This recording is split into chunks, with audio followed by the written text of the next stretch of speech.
back to the dance floor.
Hey, you want to take a picture by the car? No, thank you.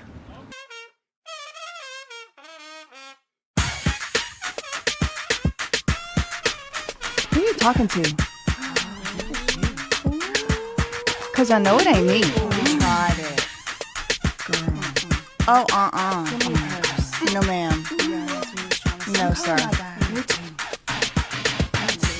He's acting like we work for him. He ain't my boss. Oh, mama don't even try to tell me what to do anymore. Since I've been 15 years old, I've been paying my own bills and doing my own taxes. So you need to relax.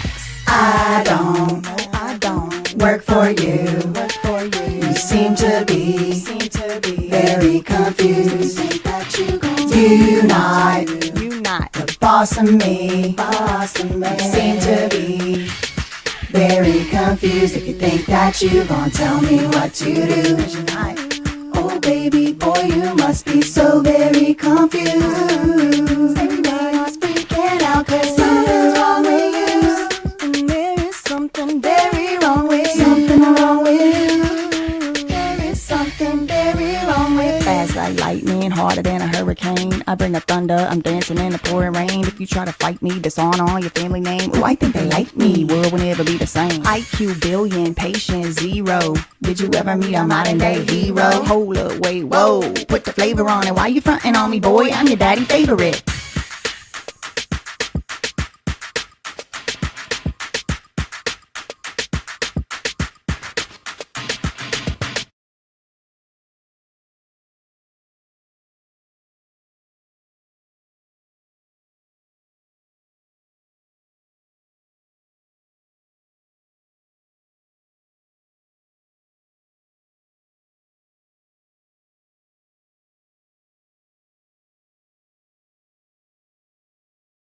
Oh my God, I'm muted. When will she ever learn? When will I ever learn? Okay.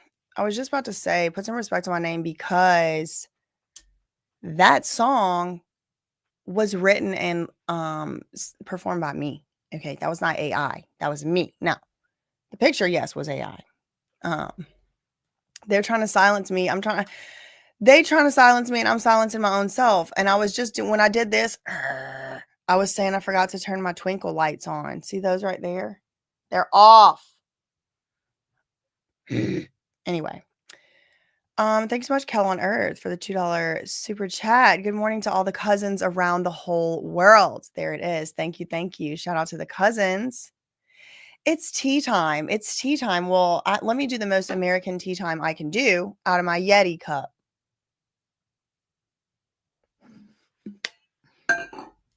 I mean, I know we cousins and stuff, y'all, but my family had to get out of there. Who said it was tea time? I wanted to put it up. Oh my gosh, yes, your granddaughter has taste. She has taste. She knows quality music when she hears it. Rosemary King. Okay, what's going on in this courtroom right now? I'm almost scared to look. What'd y'all have for lunch? I had some soup. It was nice. There was vegetables in it. No, I don't want to share that. Hold on. Lord have mercy. Oh, I wanted to say this too, y'all. Congratulations to me / us because guess what? on the break or before the break, probably, I hit the 180,000 subscribers. Oh, you better get back up on that screen. Get sure back up on that screen. Okay, why am I on my own page? Girl, she's not tweeting the trial. It's Inner City Press. Let me alter switch to my right alter, y'all. I learned about alter switching whenever I was discussing Dissociated. And, like, a lot of the stuff she says just sounds like normal stuff that people just do, and they try to make it seem like it's some kind of crazy thing. And then some of the stuff she does is pretty insane. No offense, but actually full offense, because I kink shame over here. But anyway, I, like, picked up on the concept of alter switching, and I'm like, oh, I do that every day. Like, instead of calling it code switching like a normal person, I'm gonna call it alter switching. Woo! Okay. Let's see. Where are we with the Inner City Press? I want to see, like, the most recent new tweet. Did he tweet anything yet? Yes, he did. All right, here we are. Huh. Let me go all the way down here. I'm feeling whiny today. If you're just only watching this video by itself for some reason, just be aware. There was a whole nother video this morning. It's 1:23 p.m. on Wednesday, May 28th, 2025. I don't know how to keep up with these things. Like, I need to start somehow keeping up with them, because I was doing, like, day 1, week 3, day 1, week 3, day 2, but then it's like, well, what is today? Because we didn't have court Monday. So it's technically day, what, 3?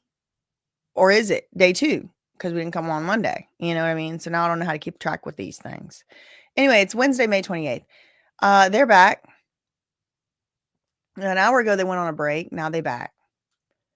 Before the jury and the witness are brought in, the assistant U.S. attorney wants to get some clearance for a piece of evidence from the judge. Like, okay, before you bring them back in, I want to ask your permission to do something, Your Honor. We are planning, this is the assistant U.S. attorney. We want to show Mr. Nash a photo of this afternoon's witness, Mia, without the screen in the gallery showing the photograph. Okay, so they want to keep it a secret from the public. They're trying to keep Mia as a Mia instead of a her real name. You know, this is a fake name. This is just a pseudonym, they call it. This is a good recap. I'm going to do this one here. I haven't been doing recaps. I'm feeling a bit under the weather in general, but no weapon formed against me shall prosper. No, it will not. So we're going to keep on moving, because I didn't get where I am today without pushing through a little bit of under the weather. You know what I mean? You got to work. You got to work. You got to work. 33 minutes ago. That's my favorite number right now. 33. I love 33 right now. And I loved it since I was 33, but now I'm 34. I'll be 35 this year in September. The jury has been dismissed for lunch. This was 33 minutes ago. They're back. They're back now. But I want to read this because it is like a breakdown of what they heard so far. Here's what they've heard after a morning break.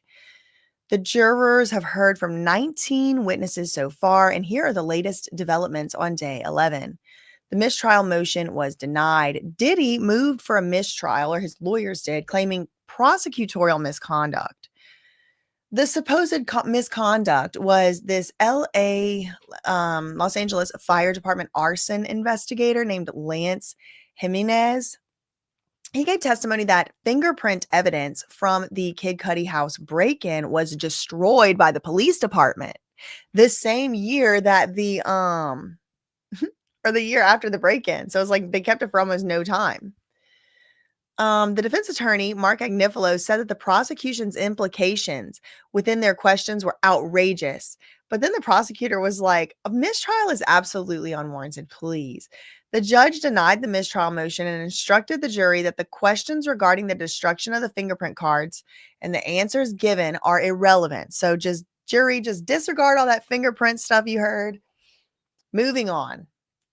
After the break, they took a little 10-minute break. Jimenez returned to the stand and said he made multiple unsuccessful attempts to contact Capricorn Clark and Cassie Ventura during his investigation within a couple of months after the January 2012 car fire. So he tried to reach out to Capricorn Clark and Cassie multiple times, and he was unsuccessful. He testified that after several he testified that after several calls to Capricorn Clark, that's hard to say. Say that 5 times fast, even 3. Her brother answered the phone and told the investigator to leave her alone. Jimenez also said he made contact with Cassie's dad, but he also wasn't helpful. Celebrity stylist Deontay Nash was the third witness to take the stand and said he was testifying under subpoena and did not want to be there. He testified he started working for Combs, Cassie and Diddy around 2008, the year Britney's conservatorship started, if anybody's keeping track, starting as an intern and later becoming a stylist. Nash testified that on multiple occasions he heard Diddy tell Cassie that he would beat her bleep, and Cassie would be super emotional after these incidents. Other threats included not releasing Cassie's music or threatening to get her parents fired from their jobs. And this is a big one right here, threatening not to release her music because she was on a 10-album deal with him. So how is it not labor trafficking, right? Like, unless you do what I like, I'm not going to let you release your album. And he only let her put out one. There was a 10-album deal. She couldn't leave him until for 10 albums she signed a deal. This plant decided he was looking pretty bad, I guess, and decided to go ahead and apologize to Cassie, but should have did that on the stand or something. I don't know. Okay, we do have a Washington Post straggler from, I guess, before the lunch break, but maybe I missed it. Stylist testifies about Diddy's control over Cassie.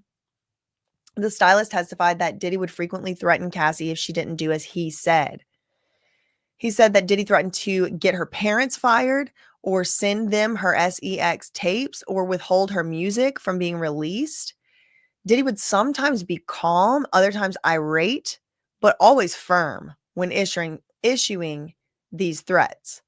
Before the court took lunch recess, this stylist, Deontay Nash, elaborated on Diddy's control over Cassie's career. He said he was frequently with Cassie in the studio, so much that they once decorated it and slept there regularly while she recorded new songs. When asked by the government how much of that music would actually be released, he said 10% would be a generous. So she's up all night. They're sleeping in the studio, working so hard. They're sleeping in the studio.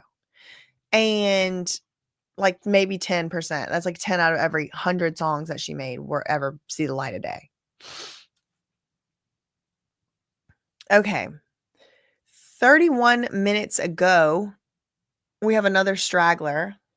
This is from NBC News, from Adam Rice and Ying Fang, also David K. Lee. 31 minutes ago, just before the break, Deontay Nash recounted an incident that allegedly showed how demanding and controlling Diddy could be with Ventura, with Cassie. They all attended Vanity Fair's famed Oscars party in 2014, and Cassie wore her hair stylishly down, which Deontay Nash thought looked great. But Diddy disagreed. He picked up Nash by the jacket and demanded Cassie's hair be put up. This is what he testified. This is what Deontay Nash testified. Now, he also said he quickly got some hairpins and somebody put her hair up. I don't think he put her hair up. I think he sent her to the bathroom with some other people, is what Inner City Press said. But this is a quote, I was right. Oh, sorry, excuse me. But Diddy later would remark, quote, I was right. It does look better up. Okay, so now I don't know if these are contradictory reportings, because earlier I thought it was reported that it looked better down. I don't know. But yeah, it does make sense that Diddy would be like, I was right. But look, all the pictures from that party, the Vanity Fair Oscar party, look, they're all just US Weekly now. But I did go to this. I went to the Wayback Machine. Let's see if I can see what they looked like on that night. Because right now, all the pictures just say Us Weekly. They don't like have the actual pictures. Like, they took the pictures down. I want to see what people were wearing at the Vanity Fair party. Oh, I guess they don't let you do it because the cookies. Grr. Okay, let's try this.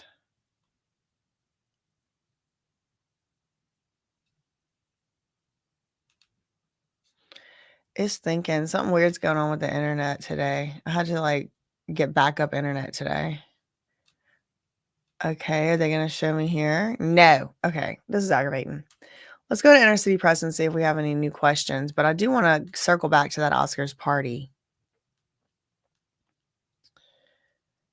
Okay, so the last thing that where we left off with Inner City Press was the assistant U.S. attorney for the government. They wanted to show a picture to the jury of, among other people, this Mia person who is, that's not her real name. Mia's name is something else. But if they show the person's picture, it's going to be obvious who it is. Everybody's in there, all these bloggers in there, journalists, everybody's going to see it, and everybody's going to say, who's Mia? So all this stuff of going through with and calling her Mia is going to be useless. So the government, that's the last tweet we have here, but it was quite a while ago. It was about 15 minutes ago.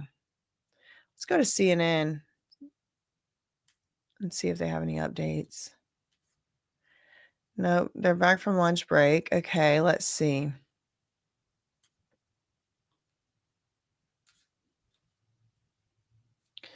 Most recent from the Details Queens is like 50 something minutes ago.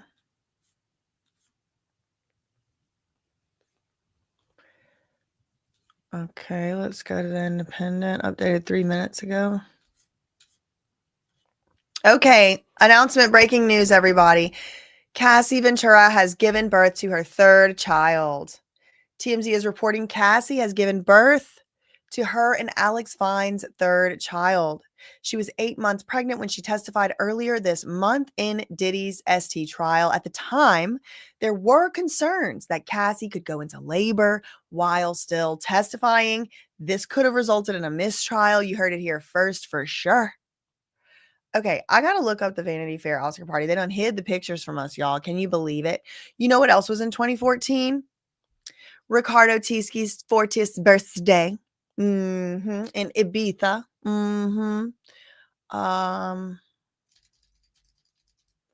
Vanity Fair 2014 Oscar party.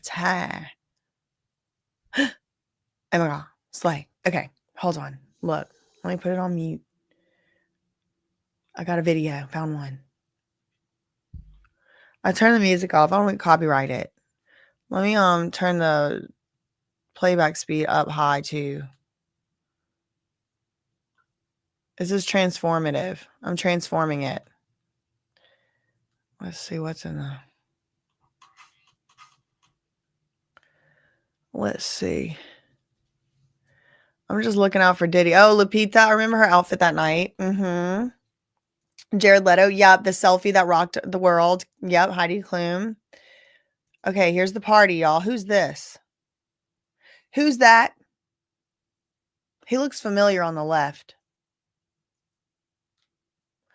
Orlando Bloom, who's Katy Perry's husband at the time.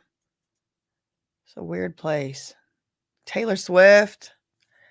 The Vanity Fair. Oh, John Travolta. So Scientology has entered the chat. Great. All these events just kind of just scream Scientology to me, truly.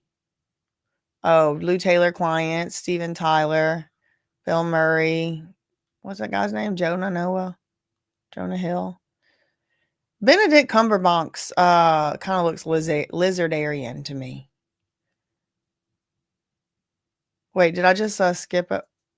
I think I skipped over. I think I saw Cassian. Okay, so this is the infamous party we're discussing. They're discussing in trial earlier this morning. We have a new update from CNN. Deontay Nash, a celebrity stylist, friend of Cassie, is back on the stand, and the jury is entering now. This is reported less than 1 minute ago from CNN. Okay, let's go to let me go to like Diddy Cassie Oscars 2014.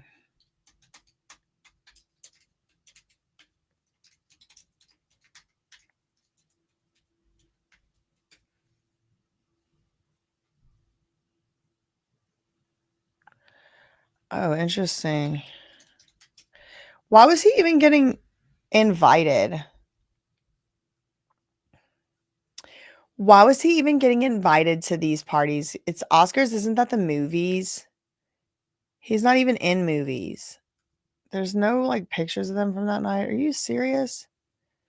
All right. I'll have to get back on that investigation at a later date.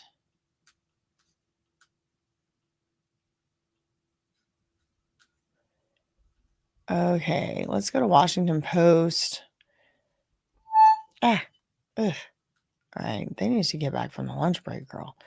What they doing at New York Post? Oh, I did see Fox News might be actually doing their coverage today. It was like it wasn't showing up when I was looking for it, though.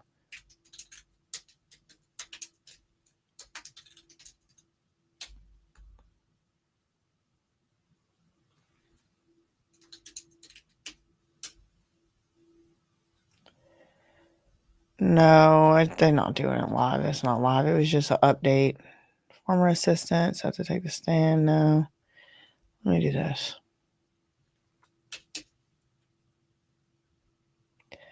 ABC News doing some. Okay, cool. All right. We got another. Just to give y'all the. Oh my God, look at her. Girl, these ads. Okay.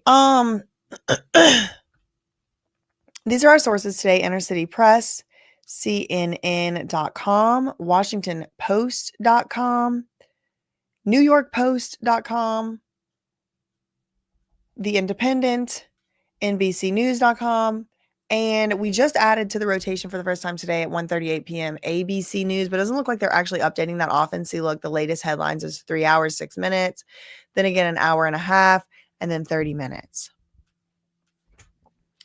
30 minutes ago, they were... Get away. Okay, look, listen, not to be mean or anything, but like, I don't want to buy any of the medicine that Pete Davidson, former Ariana Grande ex or whatever, or Ariana Grande's ex, and like this SNL guy, he dated Kim Kardashian or whatever. Too. I don't want to buy any medicine that he is the representative for, because whatever he has taken, I do not want it. Do you know what I mean? Am I wrong or am I right? Am I right or am I right? That's what I wanted to say. Why would I want to take something that person has taken? He was a perfectly acceptable looking human being several years ago, and now I don't have nothing nice to say, so I'm not going to say anything, but I certainly don't want to buy a pharmaceutical that he is shilling, because it does not appear that it's helping him very much. I do not want to live like he's living, and I do not want to look like he's looking. Am I right or am I right? Put a poll in the chat, somebody. Okay.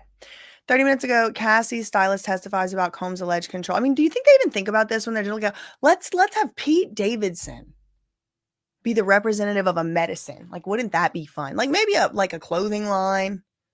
Why do I want to take a medication, a pharmaceutical medication that Pete Davidson has taken, and then they're shoving it down my throat? I can't even read the live DIDDY updates without seeing an advertisement for pharmaceuticals from Pete Davidson. I don't want to take that.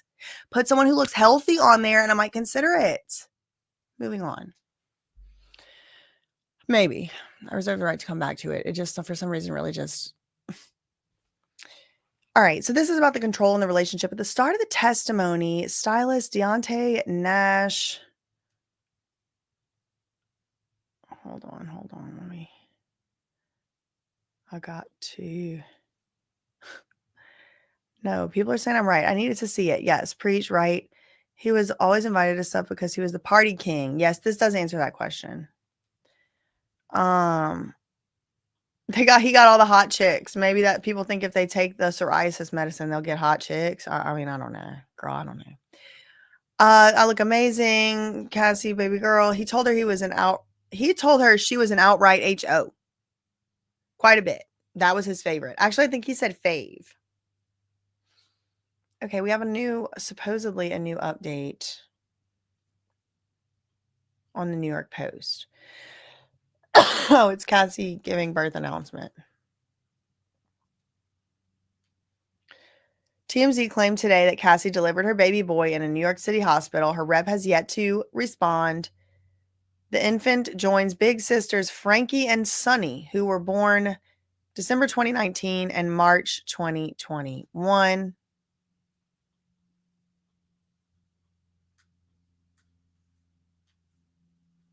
Okay. So they are talking now about Mia. Okay, so just to remind you, the most recent tweet that we read together was brighten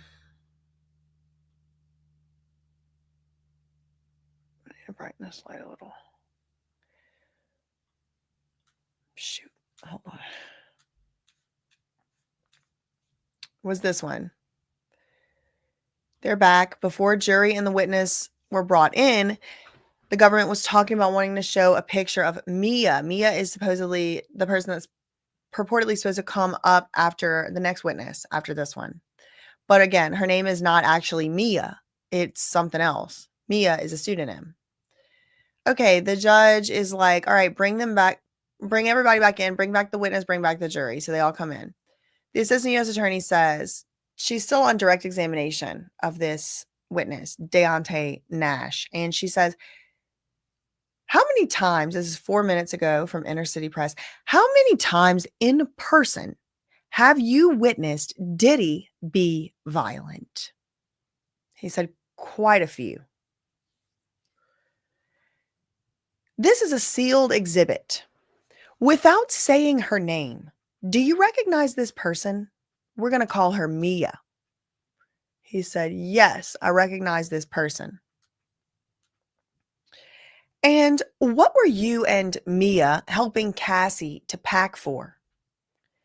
He said the OVO Fest in Canada. Is that Drake's thing? Is that how you say that? Is it OVO? I don't know. Who came to the door? Puff. All right. So, okay. So what? Let's set the scene here. We have Cassie, Mia, and this guy, Deontay Nash. He's the stylist. They're packing. They're packing for the OVO Fest, however you say that. It's like Drake's music festival in Toronto or wherever, I guess, like in Canada somewhere. He's Canadian. They're going to the music festival. They're packing. Mia, which is, I think, a former assistant, Cassie, and Deontay. Who comes to the door? It's Diddy, Sean P. Diddy Puff Daddy Combs. He said, beep. Didn't I tell you to answer your phone? Then he dragged her by the hair and hit her. How hard was he hitting her? This is public information. This is public record. This is a very important trial. I don't think this is good behavior. I'm not trying to glorify it. It's despicable. Of course, Xavier Donaldson is just piping up, objecting to everything. You can't, I mean, he's trying to object to the man saying he was hitting her really hard. I mean, please. How hard was he hitting her is the question. Objection. Shut up. He said very hard. We ran to the bathroom, but Sean P. Diddy Puff Daddy Combs pushed it open. He continued to attack Cassie, then with his fist. Okay, so he started attacking Cassie because she didn't answer the phone. Cassie and Deontay ran into the bedroom and Diddy followed them. Then he continued to attack Cassie. What did you do to try to help Cassie? He said, I jumped on his back, but he threw me off, and he threw Mia off too. Wow. Good job. Not, but at least this is more than the freaking Ruben, the security, who was like, I'm not doing anything. And it seemed to have happened more than once, according to testimony. What happened next, Cassie's head hit the bed frame.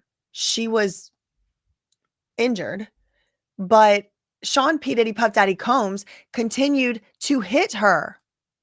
Where was Mia? The pseudonym. She's going to be testifying later today, allegedly. Where was Mia? Mia was getting towels. What did Diddy say to you, Mia, and Cassie? He said, look what y'all made me do. That is demonic. The man is infested with a legion of demons. It has to be the only explanation, y'all. Look what y'all made me do. Oh my God. He was in his revenge era.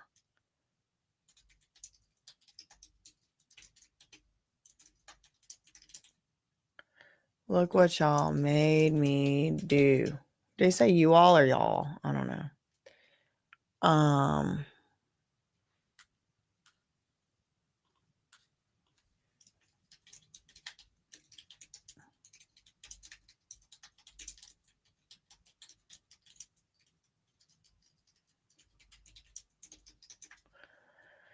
Whoo, Lord, the man is infested.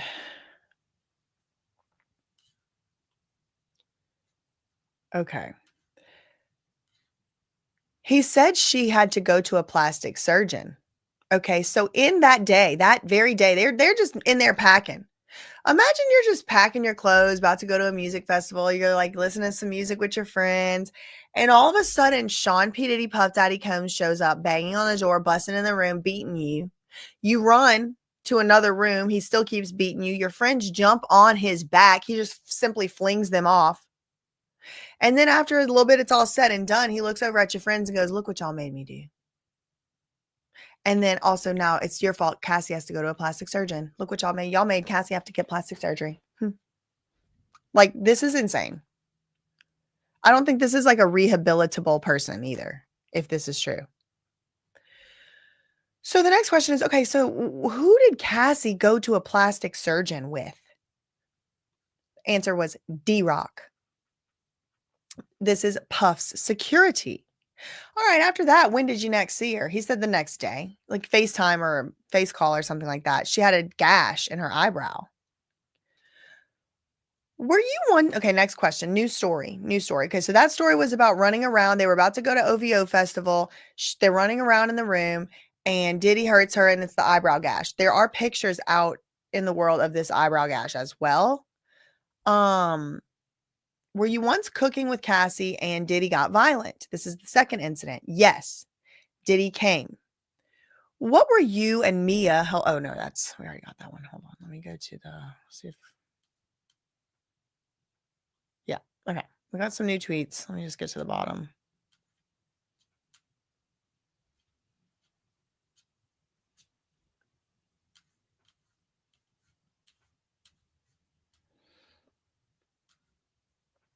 Okay. Hold on. I got to hide this picture because I don't want to show it on here.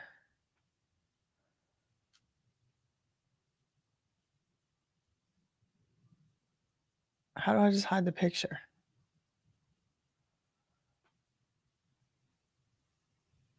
I don't know what to do. All right. Let's do that. Okay.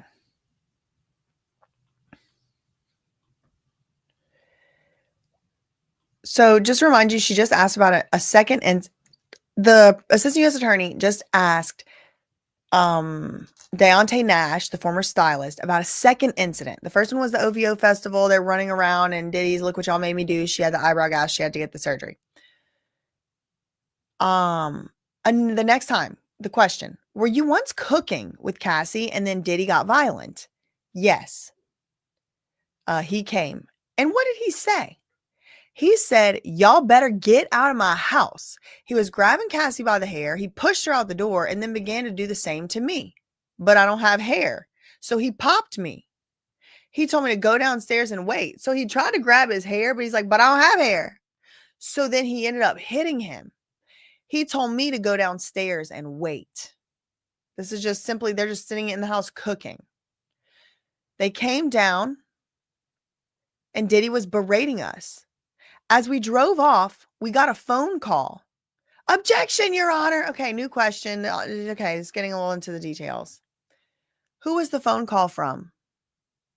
Puff. He told us to stop the car, and then he came up to the window. And he said he would put out Cassie's sex tapes on the internet. He said this in front of Deontay why do I keep saying Mash? Deontay Nash. Y'all better get out of my house. He was grabbing her by the hair. He pushed her out the door, then began to push me out the door. But I don't have hair, so he popped me, and then he told me to go downstairs and wait. They finally come downstairs. Puff was berating us, and as we drove off, we got a phone call from Diddy, and he told us to stop, and he came to the window. He said he would put her tapes out on the internet.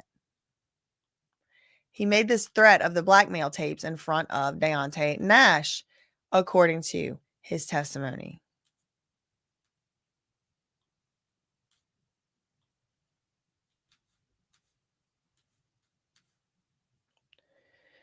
"16 minutes ago, just reading this update. Celebrity stylist back on the stand.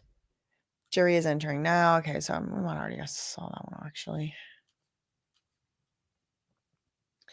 He said, okay, new tweet. Puff said he would send Cassie's tapes to her parents' jobs and get them fired. That her brother was a beep and that that only he protected her. What did you tell her? Okay, so the question is to Nash, what did you then tell Cassie? He said, well, I told Cassie Diddy's on them tapes too. And Cassie said, no, he's not. He was taping me with other men. Wow. So he's now confirming or corroborating the previous testimony from other people that said Diddy was constantly threatening to put her tapes out. I think that should be a crime in and of itself. Like, I don't know, maybe it is extortion or something, but like that is just so low down. Like, I just can't imagine like keep going back to that person too. But I do understand. It's not that I don't understand. I just can't imagine. Like, I would feel stressed out all the time, as I'm sure she did.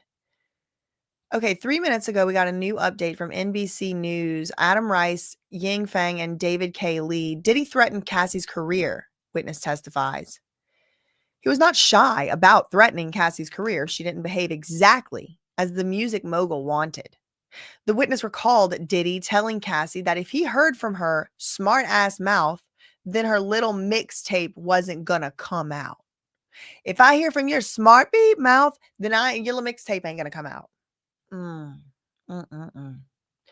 have another update 1 minute ago. Adam Rice, Ying Fang, and Doha Madani. Deontay Nash describes jumping on Diddy's back after Diddy started attacking Cassie.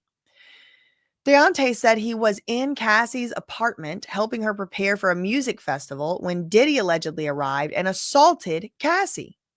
Cassie previously mentioned the attack in her testimony 2 weeks ago. Deontay Nash told the court that Diddy was enraged as he grabbed Cassie by the hair and began to kick and hit her. Nash said him and Mia, also known as Victim 4, both of them tried to jump on Diddy's back, but they were thrown off. Diddy continued to hit Cassie until her head hit the edge of her bed frame and she began to bleed. Prosecutors showed photos of Cassie's eyebrow when she testified about this incident.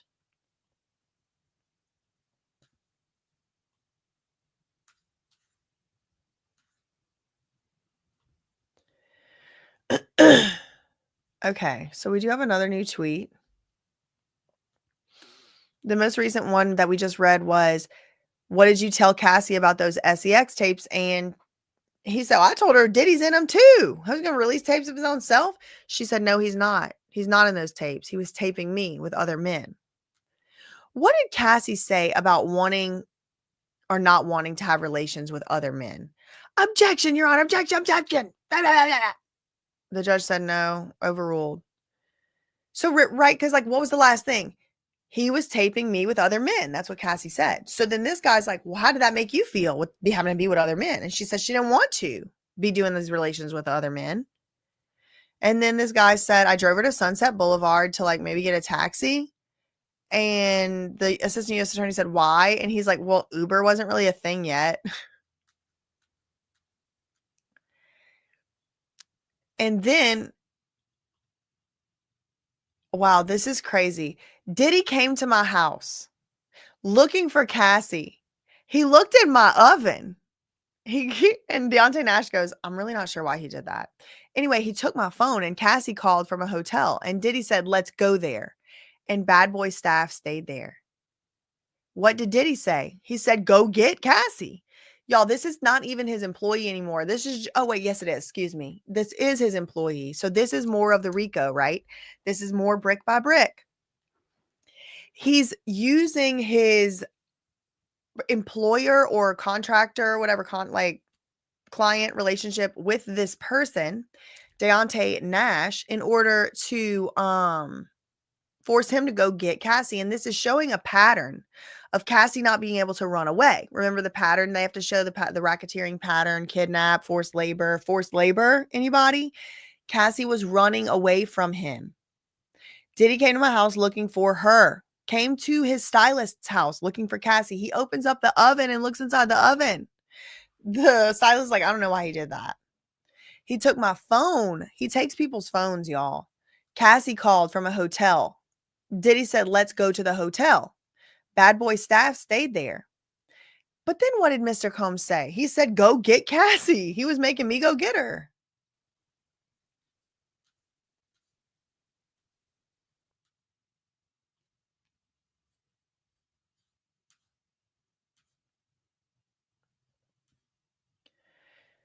Okay, we have a new update from CNN. Less than a minute ago, CNN.com Stylist describes last time he says he witnessed Diddy attack Cassie. He testified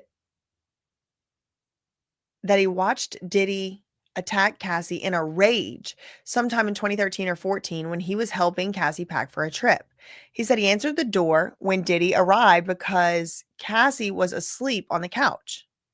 Okay, so here's some new details we're getting here. Cassie was asleep on the couch, and it was actually Mia and Deontay Nash who were packing for the trip in Cassie's apartment. But Cassie was taking a nap on the couch. Diddy came in yelling at Cassie about how she allegedly didn't answer her phone. And then the testimony goes on. Deontay Nash said that he watched Diddy grab Cassie by the hair and pull her off the couch and start hitting her. He said he ran into Cassie's bedroom with Cassie and one of Combs' assistants. That's Mia. The assistant has been identified as Mia. Diddy pushed the door open as they tried to lock him out. Diddy continued to attack Cassie, hitting and kicking her until she hit her head on the bed frame. Nash and Mia both jumped on Diddy's back, but he threw them off. Diddy finally stopped when he noticed the blood. This is a quote, when he noticed the blood, he just panicked. Look what y'all made me do. Deontay Nash said he did call 911, but someone told him to hang up before the call actually connected. He testified he cannot remember who told him to hang up. Someone was like, hang up the phone. He doesn't remember who. Diddy told them Cassie would go to a plastic surgeon with D-Rock, the security guard. When Deontay saw Cassie on a video call the next day, she had a gash on her forehead near her eyebrow, and she had stitches.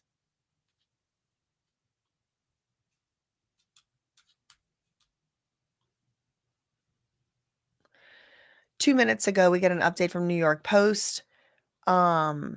Kyle Schnitzer, Ben Kochman, Priscilla DeGregory. Diddy hit Cassie for not picking up her phone. Celebrity stylist testifies. Diddy once repeatedly hit Cassie in front of her friends because she didn't answer her phone, according to testimony. Celebrity stylist Deontay Nash testified that while he was with Cassie at her apartment, as she packed, we're getting different accounts of this story, because the Washington Post or whoever it was just now, NBC, whoever it was, said that she was sleeping on the couch. And originally, Deontay Nash answered the door. But here we're getting a different reporting from the New York Post that while he was with Cassie at the apartment as she packed for the Drake Festival in Toronto, Deontay Nash, the stylist, and one other person, Mia, another alleged victim, Mia, witnessed an enraged Bad Boy Records founder rough up Cassie for not answering her phone. Beep, did not tell you to answer the phone, Deontay recounted Combs saying. He grabbed her by the hair, he pulled her off the couch, and he started hitting her. Cassie previously testified about the same incident, telling the jury that Diddy beat her because he was mad she fell asleep on the couch and hadn't started packing yet. Okay, so they're reminding us what Cassie said. So it does seem like he's upset about different things. According to Cassie, it was because she fell asleep. According to Deontay Nash, it was because she hadn't... Sorry, I got it mixed up. According to Cassie, it was because she fell asleep on the couch and hadn't started packing yet. But according to Deontay Nash's testimony, it was because she didn't answer the phone, because he's saying, "Why? I told you to answer the phone." However, you can't answer the phone if you're sleeping. So I could see those two things being reconciled with each other. It doesn't necessarily, it's not mutually exclusive, or doesn't exclude the other as a possibility. Jurors were shown photos of a gash. Okay, yeah. Jurors were shown photos of a gash in Cassie's left eyebrow after she cut it on the corner of a bed frame when Diddy allegedly threw her down. She had to style her hair to cover the wound, she testified. 2 new updates from Washington Post. Oh,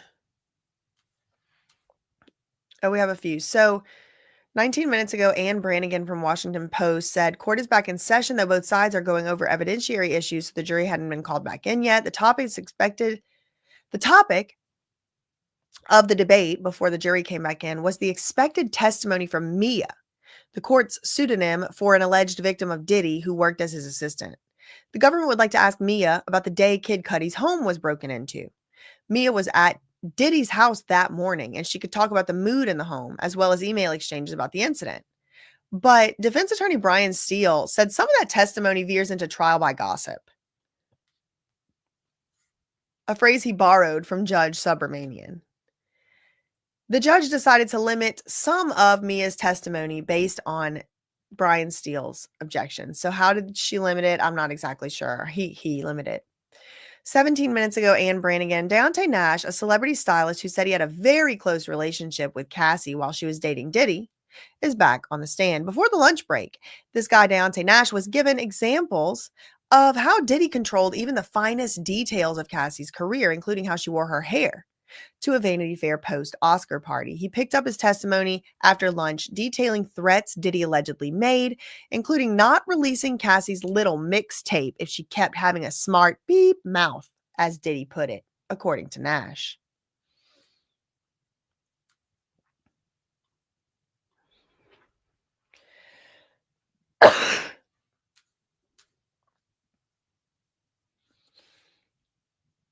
One minute ago, we have an update from NBC News. Diddy threatened to release SEX tapes to get Cassie's parents fired, Deontay Nash says. This is Adam Rice, Yang Feng, and Doha Madani. NBCnews.com. Combs once threatened to release tapes of Cassie to her parents' workplaces and the internet, the stylist said in his testimony. And remember, they said Cassie's dad was a firefighter. Deontay Nash, the former stylist, told the court that he was at Cassie's apartment when Diddy came over and grabbed Cassie by the hair, ordering Nash to get out. He testified Cassie eventually got in his car and they left, but Diddy called, ordering them to pull over. Diddy then came to the window, angry with Ventura over something, and told her that he would release tapes of her to the internet, according to Nash. The music mogul said he would first release them to her parents' workplaces to get them fired. I just know Britney Spears has been subjected to this. I just know it. I don't know about who. Cassie cried as they drove away. Nash said that he tried to reassure Cassie and say, look, Diddy's on those tapes too. He's not going to release that.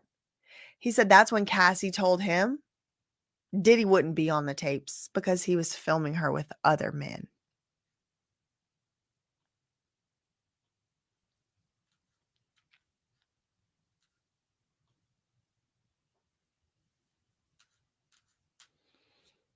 Okay, we got another tweet. 2 tweets. 7 minutes ago. Okay, so the last tweet we read here was 10 minutes ago. Diddy came to his house, to Deontay Nash's house, looking for Cassie, and he opened up his oven. He's like, I don't know why he did that. He took my phone, and Cassie called from a hotel, and Diddy said, let's go to the hotel. What did Diddy say? He said, let's go get her. No, he said, go get her. I went to Cassie's hotel room with D-Rock and Tony. I think this is another one of the Uncle Tony. I went to Cassie's hotel room with one of the security guards, D-Rock and Tony. Cassie jumped up. She was frightened. She said she would jump off the balcony. How high was it? He said it wasn't the first floor. Downstairs, I saw 4 or 5 of Puff's security waiting. This is crazy. Another balcony incident's coming up.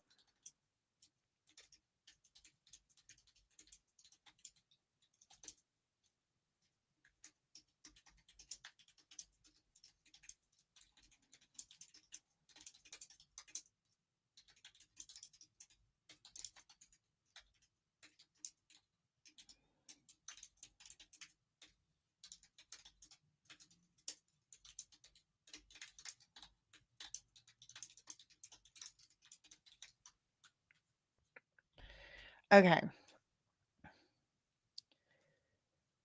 I went in Cassie's hotel room with D-Rock and Tony. She jumped up. She said she would jump off the balcony, and it was not on the first floor. This was like a balcony. I looked down and I saw like 4 or 5 of Puff's security waiting down there.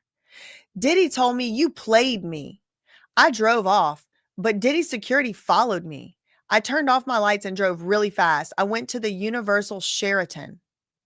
Did you go home the next day? He said, yeah, I went home the next day and I found my backpack was stolen. Okay, so here's some robbery, burglary. Why did you have $1,000 in cash? He said, so when Diddy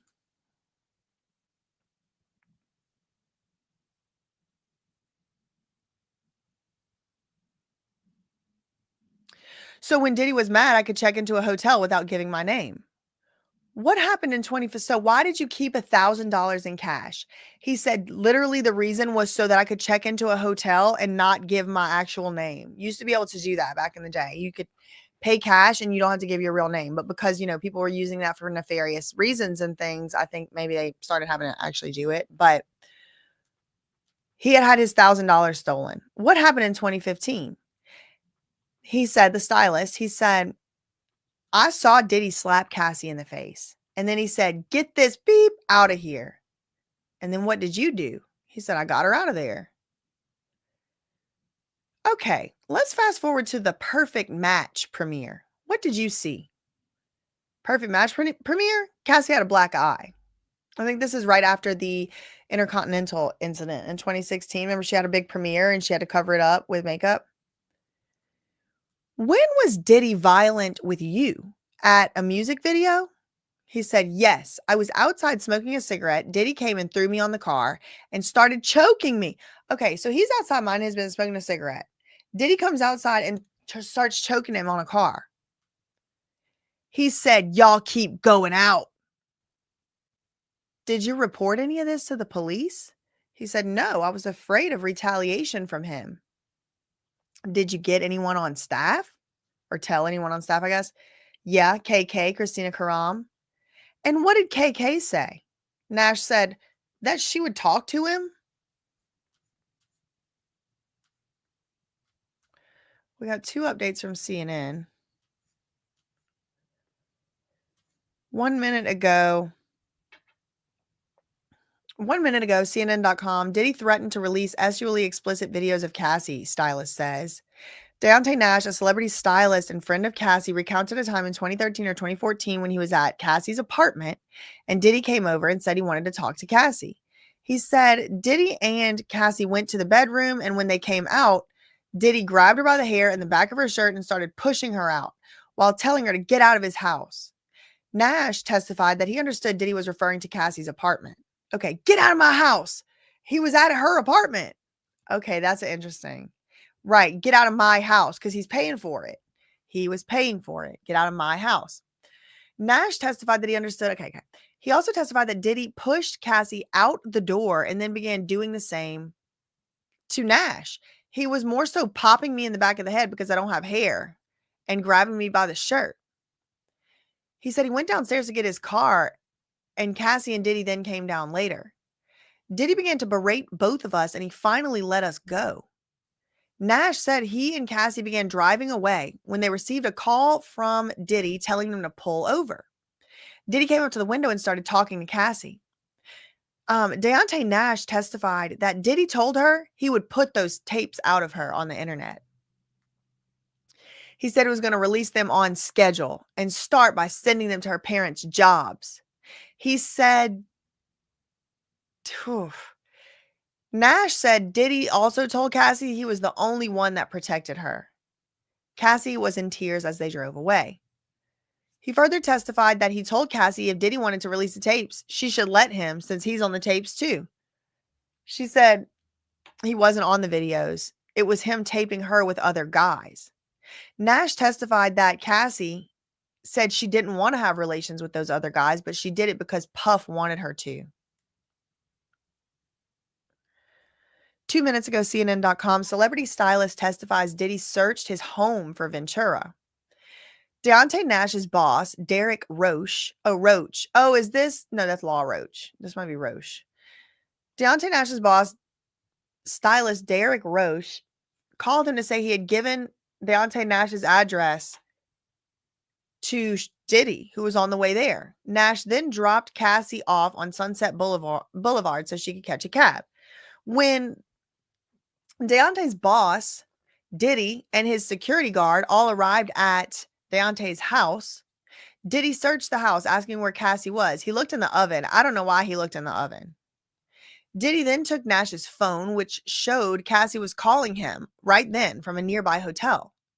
Diddy then demanded that someone drive him, I guess Deontay drive him to the hotel drive to the hotel while Diddy followed so Deontay could get Cassie to come out of the hotel. Deontay knew the staff at the hotel, so Diddy told him to sweet talk his way up to Cassie's room. Diddy's security guard and chief of staff, Tony Fletcher, went up with Nash to the room. Cassie was frightened when they got there. When they told her to go downstairs, Diddy was waiting outside. Cassie said she was going to go over the balcony as she walked toward it. Deontay Nash testified that when he left the hotel, I wonder if this is how Liam Payne went. That's what I wonder.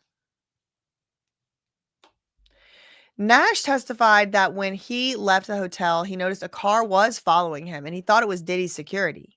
He said he turned off his lights and sped away until he lost them, and then he went to a different hotel to spend the night. I don't think my home was safe to go to that night, he said.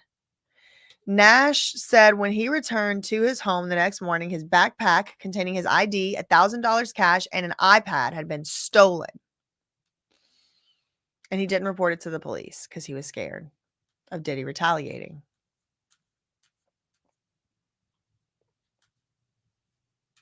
Okay. We got a new tweet, at least one. Okay, so the last tweet here was the last set of tweets.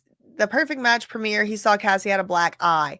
When was Diddy violent with you? At a music video. He said, I was outside smoking a cigarette and Diddy came up, threw me on the car and started choking me. He said, y'all keep going out. Did you report anything to the police? No, I was scared he was going to retaliate against me. Did you tell anyone on staff? Yeah, Christina Karam. She said she would talk to him. Did anything change? No. How often did you help Cassie hide? He said, often. Now, what did Mr. Combs do? He would blow our phones up. Christina Karam would too. She would say Diddy was calm. Cassie would go back. If Diddy said Cassie's calm, if Christina Karam would say to Cassie, okay, Diddy's calm now, she would go back. 2 minutes ago, Inner City Press has another tweet. Did Cassie tell you she was going to a hotel with Diddy? Yes, weekly. She would pack sex toys. Did she say she wanted to go? She said she did not want to go. Her 29th birthday. Now, to this, you should know that Xavier Donaldson has objected. He is objecting to the line of questioning about did Cassie say she wanted to go?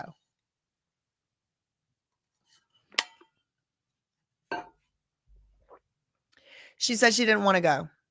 So the next question is, tell me about Cassie's 29th birthday. This is the one where she said she wanted to stay with her friends, but Diddy wanted to do a freak off, and she was forced to do the freak off.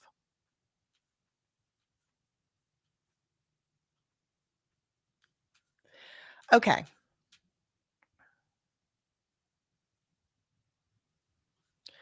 Oh my God, this is so funny. I love Deontay Nash. Okay, I have not wanted to have somebody on my channel in a long time, but Deontay Nash has the invitation. This is so funny. This is me. Is he my cousin? Look at this. The question from Maureen Comey. Now, remember what she looks like too, y'all. I mean, Maureen Comey, she's out here. Tell me about Cassie's 29th birthday. Deontay Nash said, Puff asked me, should he surprise her on her birthday? And then the assistant U.S. attorney says, and what did you say? And he goes, girl, I was not about to tell him not to surprise her. He said, girl. Woo.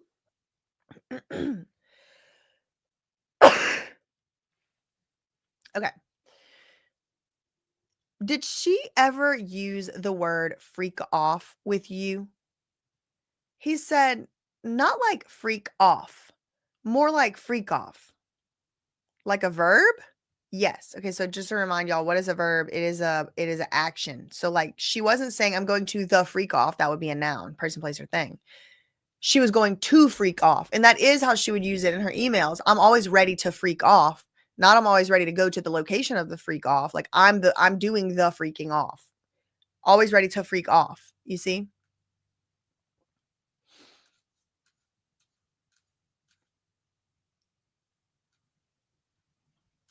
But we are getting that Cassie mentioned the term freak off. He said, girl, I was not about to tell him not to surprise her on her birthday.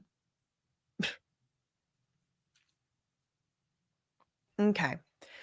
1 minute ago, we get another update from CNN.com. Celebrity Stylist testifies Diddy was violent with him during 2013 music video shoot. Celebrity Stylist in front of Cassie testified that Diddy was violent with him a few times. He recalled one occasion around 2013 during a music video shoot for Cassie when Diddy attacked him while he was outside smoking a cigarette.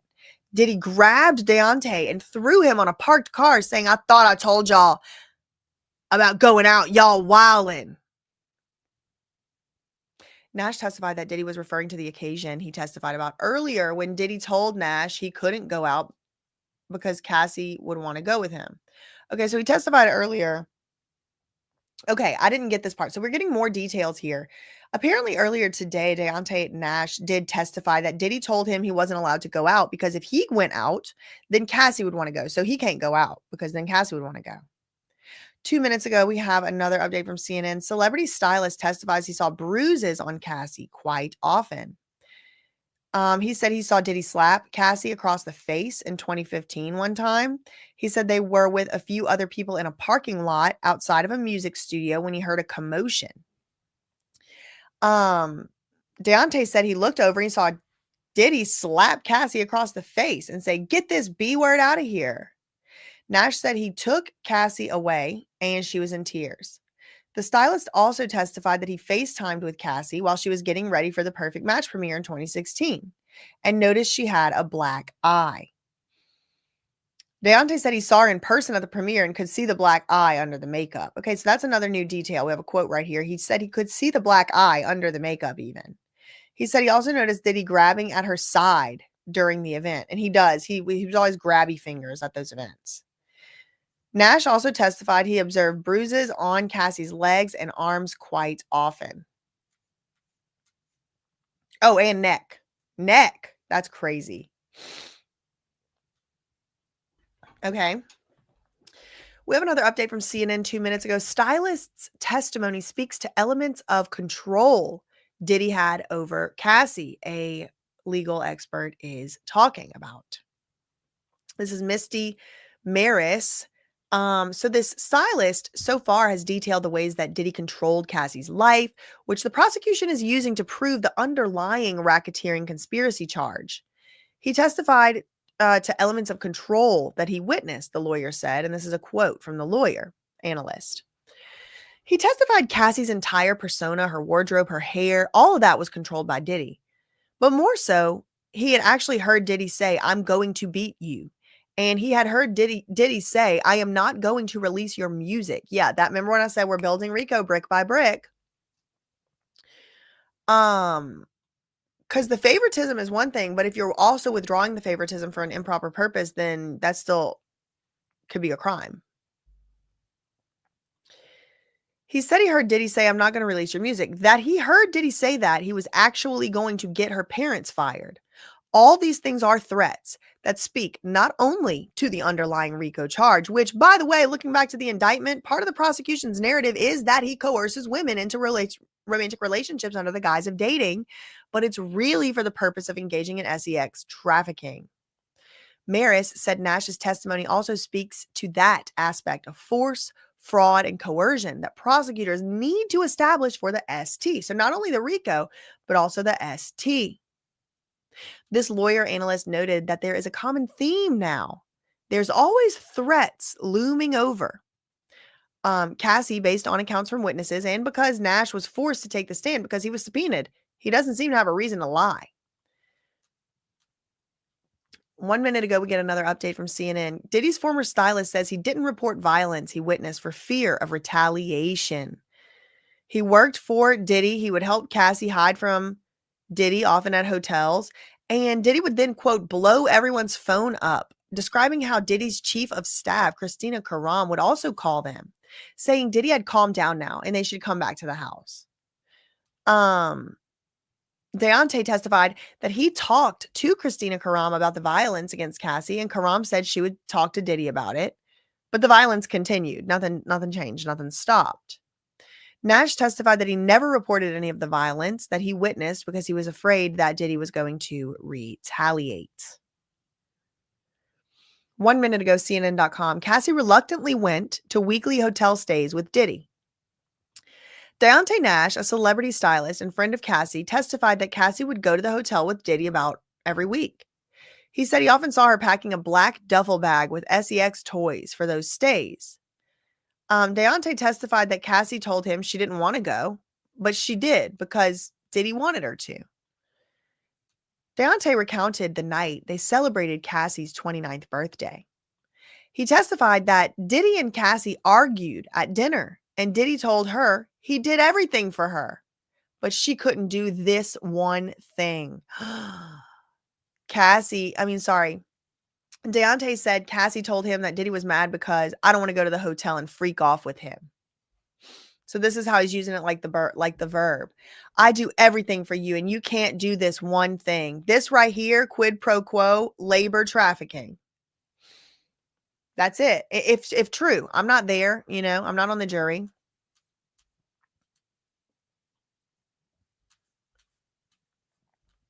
Let's go to Inner City Press.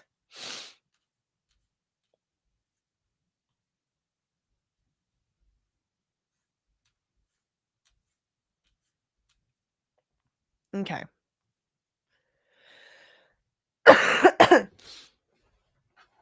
So the most recent tweet, that we read was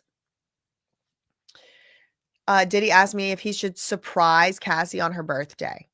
What did you say? Girl, I was not about to tell him not to surprise her. Did she ever use the word freak off with you?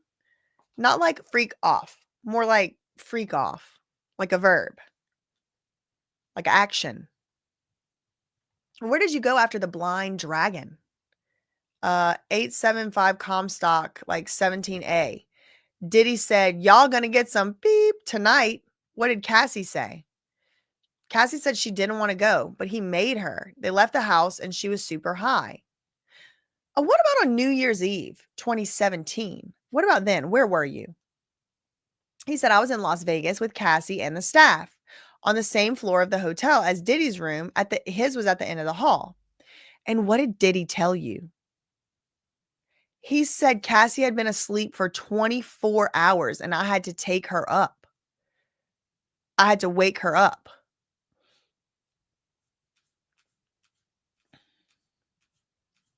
The girl was in a coma. Did she wake up? She woke up for me. And what did Diddy say? That he spent all this money, so she had to do it. Then there was a low budget producer. I don't know what that means, but it's like the gallery is laughing right now. Okay, so they're kind of moving quickly through events here, okay? So we're talking about 29th birthday incident. Cassie had to go to the freak off. She didn't want to go. Y'all gonna get some beep tonight. Then there was this New Year's Eve 2017 incident with Cassie and the staff all on the same floor of a Vegas hotel. Diddy's room was at the end of the hall. What did Diddy tell you? That Cassie had been asleep for 24 hours and I needed to wake her up. Did she wake up? Yeah, she woke up for me. What did Diddy say? That he spent all this money, so she needed to wake up. Then there was a low budget producer. I don't know who that is. How many of your meetings with prosecutors did you end early? He said probably all of them. Did you stay in touch with Diddy? Yeah. What was your tone with Diddy? Loving. Why was your tone loving with Diddy? He said, well, I don't hate him. It's just not in me. No further questions. So he's saying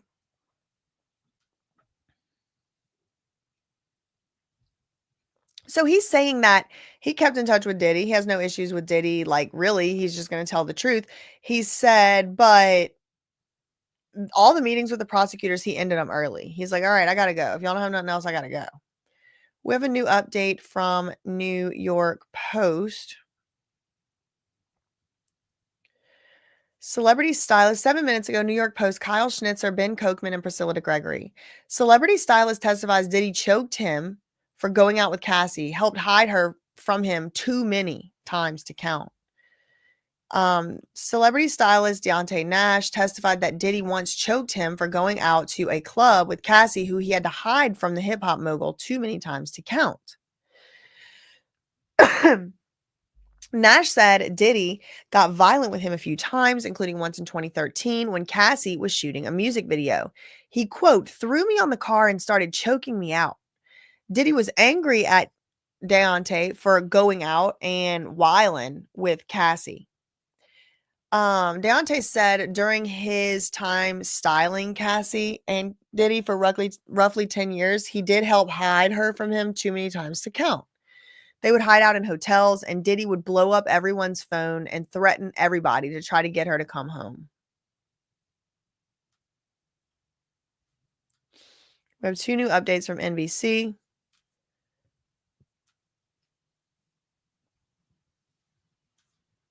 Okay. This is 9 minutes ago, NBCnews.com. Adam Rice, Yang Feng, and Doha Madani. Stylist says he reported violence to Diddy's chief of staff. Deontay didn't report the violence he witnessed against Cassie to the police because he was afraid of retaliation from Diddy. But Deontay Nash testified that he did speak to Diddy's chief of staff, Christina Karam, about the issue. And Christina Karam promised to speak to Diddy, but the violence did not stop. 2 minutes ago, NBCnews.com, Cassie didn't want to go to freak-offs, Stylist says. Cassie expressed that she did not want to go to hotels with Diddy to participate in freak-offs, but would go because Diddy wanted her to. He told the court that Cassie would pack sex toys and be gone for a day or more. And when she would return, she would be very tired. One example Nash gave to Cassie not wanting to go to a freak-off was after a birthday celebration that Diddy insisted on throwing for her. Cassie didn't want to leave, but said that Diddy was mad at her for not going to a hotel for a freak-off. Cassie previously testified that she eventually left her party with Diddy and gave in to his demands instead of going to a karaoke club with her friends, which is what she wanted to do.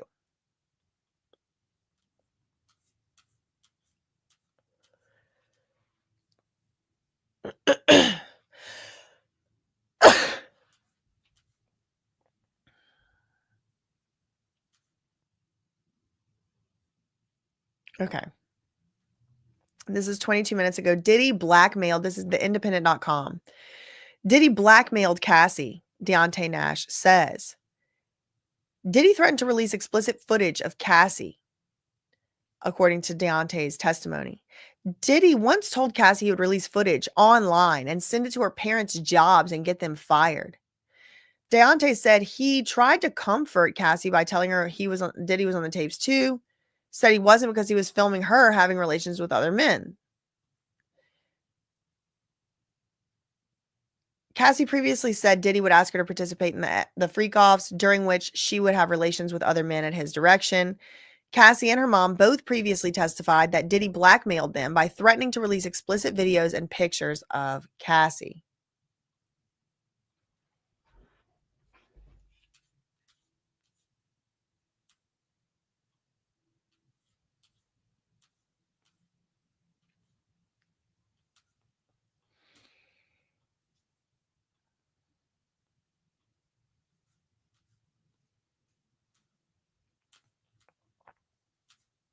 Okay.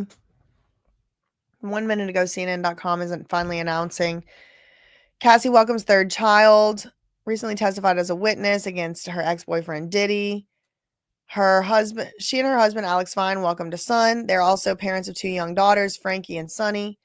CNN has reached out to representatives for the couple for comment. In February, the couple announced a new addition was joining the family. One new update. Wow, this is interesting. 1 minute ago, NBC News reported witness said he'd rather not give evidence against Diddy. He told the jury he kept in contact with Diddy and he doesn't have any ill will against him despite all he witnessed. He called the regular text messages exchanged with the defendant loving. I don't hate him. It's just not me. I don't know if he said it's just not me or if it's just not in me to hate him.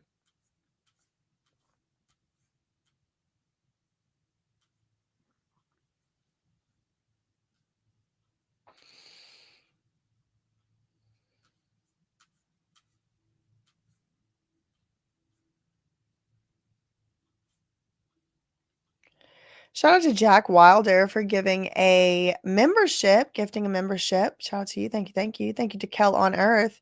The Details Queens are the Lanyap ladies. Oh my God. Seriously. That is true. Thanks so much for the $2 super chat.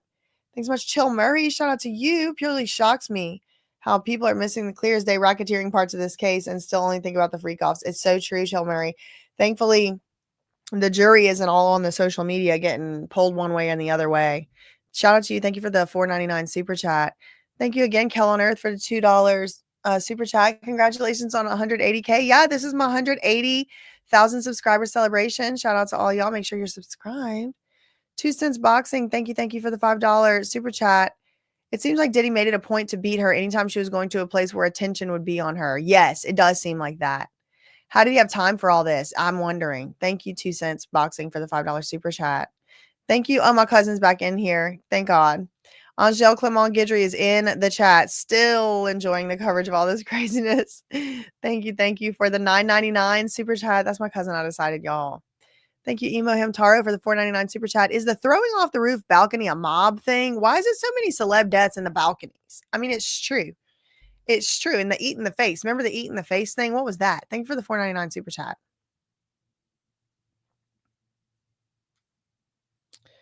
Oh, hold on. I had to ban somebody. Okay. Bye. KK is not Mia. I don't know. Why did Cassie name her daughter Frankie? Wasn't that Diddy's name for hotels for freak offs? Why Frankie White or Frankie Black? No.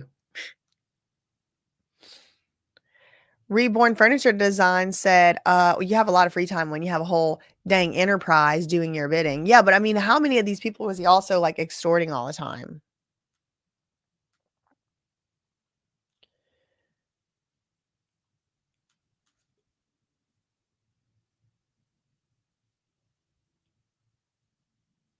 Yes, watch the 5 Heartbeats. That's the movie Diddy got that from. All of them. Shout out to Lindsay gifting 1 membership. Let's see, are they back from the break? Because this has to be a short break. Oh, we got 2 updates from CNN, y'all.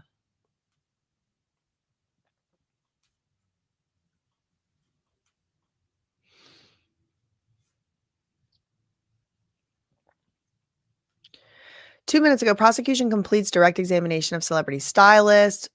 Assistant U.S. Attorney Maureen Comey completed the direct examination of Deontay Nash, a celebrity stylist and friend of Cassie Ventura, before the jury was dismissed for a brief recess.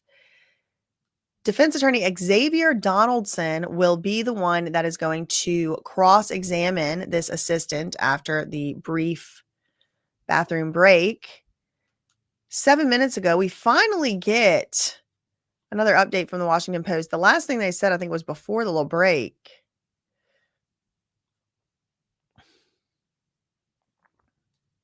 No, they did it after the lunch break. Okay.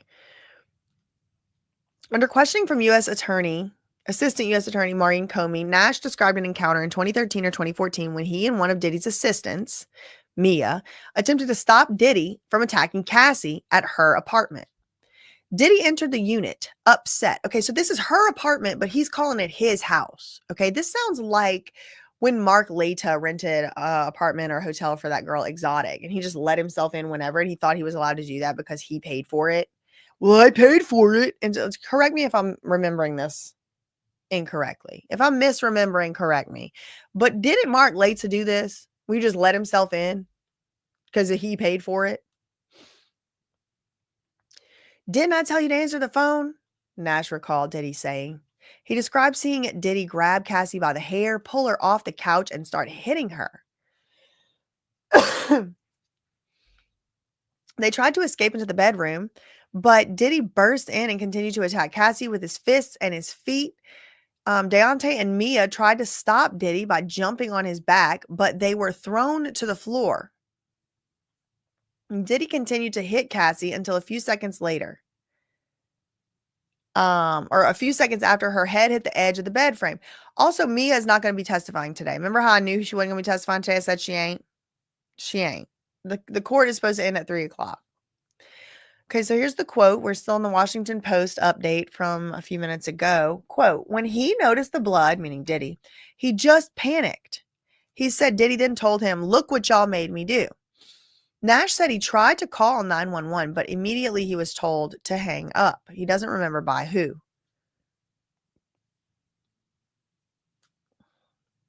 Nine minutes ago, Stylist says he saw Diddy beat Cassie until she was bleeding.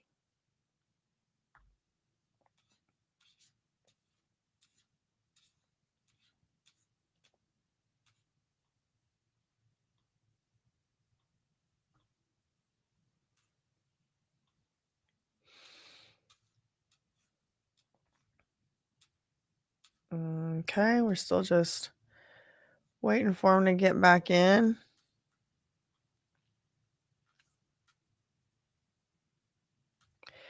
We're going to get Xavier Donaldson. He's going to be doing the cross-examination.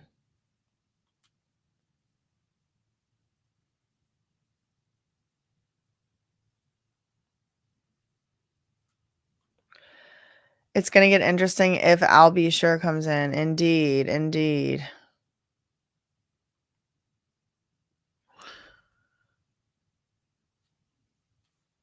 Can't wait for Corey the Handler Gamble to join the chat. Me too. Corey Handler Gamble. Whatever happened to Ava Baroni, who knows? Okay, Dingo Muffin apparently knows Mia, and it's nobody that we know. Okay, sounds credible. So many witnesses to Cassie being beat by Diddy. The case could be closed almost now. I mean, it's something going on out here. Oh, this is interesting. Cameron Diaz? But she wouldn't have been working for him, right? They're saying Tiffany Red is Mia. She was there during the 29th birthday and witnessed everything. Interesting.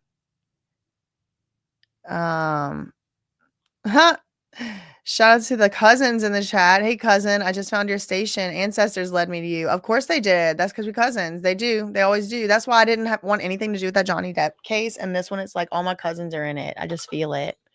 Thank you so much for the $4.99 super chat. Welcome, welcome. Mia is Dia. Oh my God. Stop. Thanks so much for the $1.99 super chat. Shout out to Chelsea Beasley becoming a member. Could be Bonna. Who did he hang over the balcony? That was Bonna. I think Gina was the one that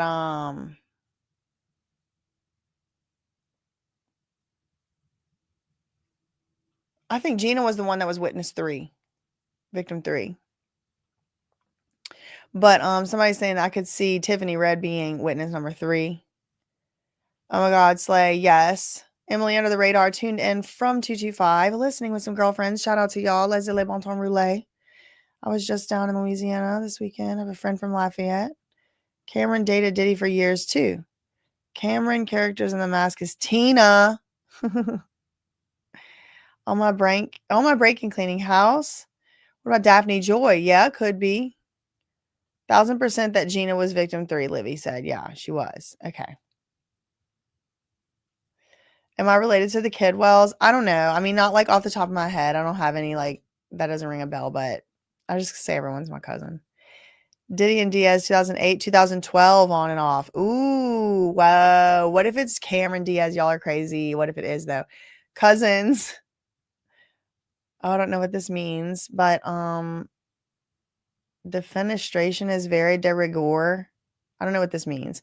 Thanks for the $4.99 super chat. Shout out to you, Holly W. Let's see if they've resumed the position.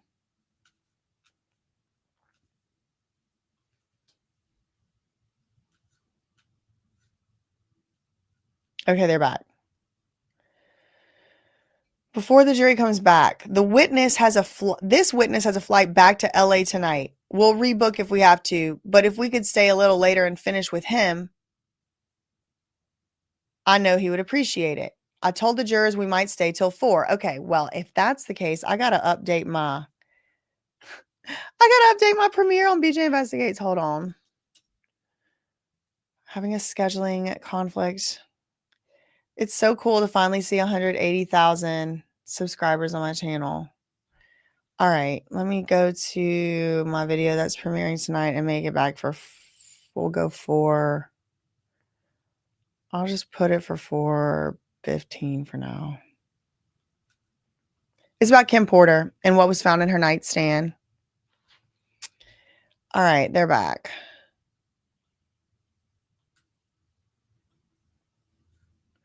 So this witness, Deontay Nash, has a flight leaving LA, leaving back to go to LA tonight.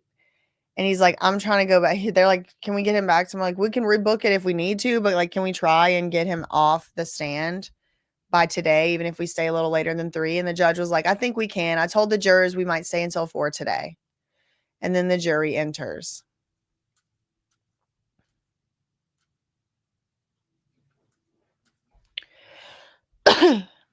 We have a new update from CNN less than a minute ago. Court may go later today so Deontay Nash can finish testifying.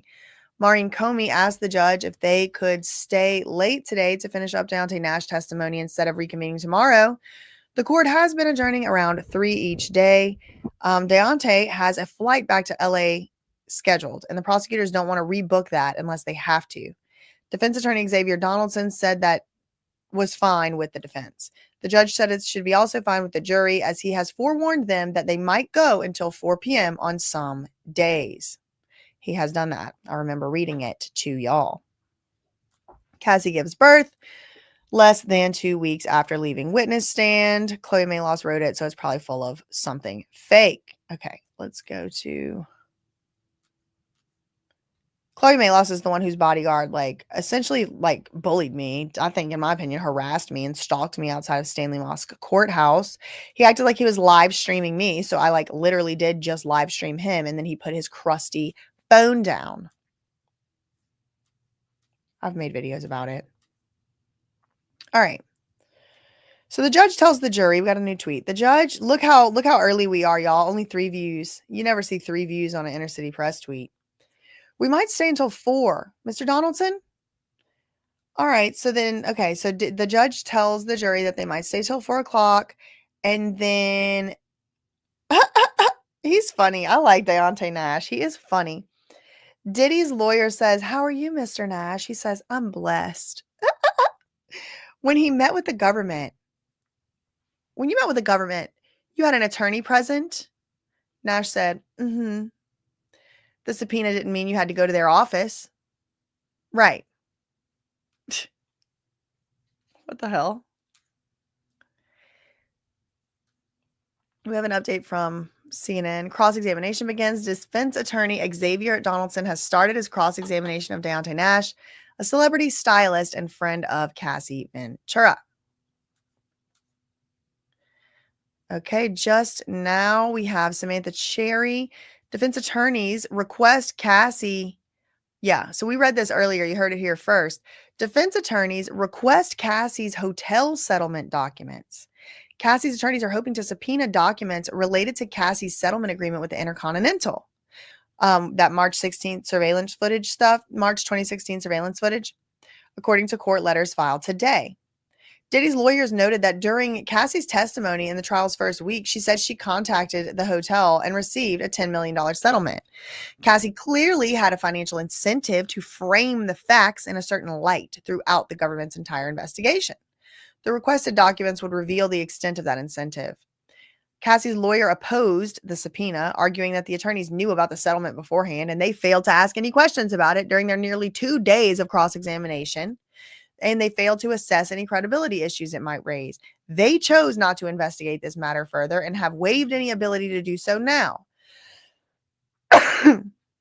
The hotel incident, first mentioned in Cassie's SA complaint against Diddy and later corroborated by security footage published by CNN, has been central to the prosecutor's case. They accused Diddy of ST and against Cassie and other women, and have charged him with racketeering conspiracy for incidents that include allegedly trying to bribe an Intercontinental Hotel security guard.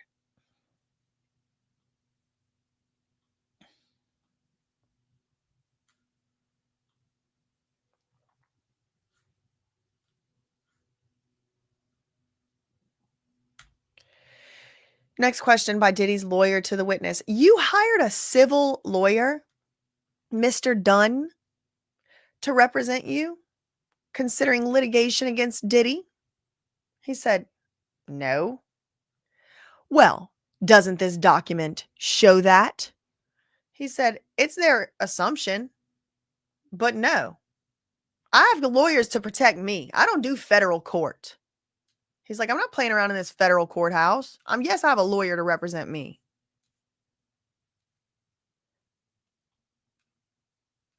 Doesn't this document show that? He said, it's their assumption. No, I'm not suing Diddy. I'm here. So my lawyer is here to protect me, buddy. Try again. No.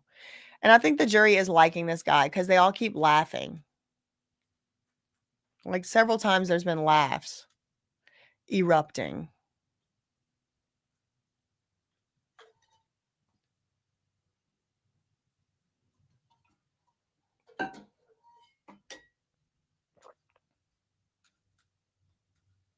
Okay, let's update Washington Post. No, nothing new. Let's go to New York Post.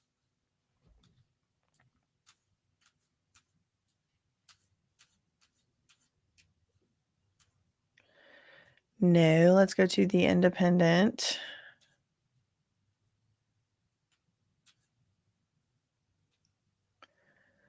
We've already read this. Cassie said she didn't want to do freak offs. Nash said she didn't want to do the freak offs. Involved her. Yeah, we already read this. They said it was updated 3 minutes ago, but it don't look like it.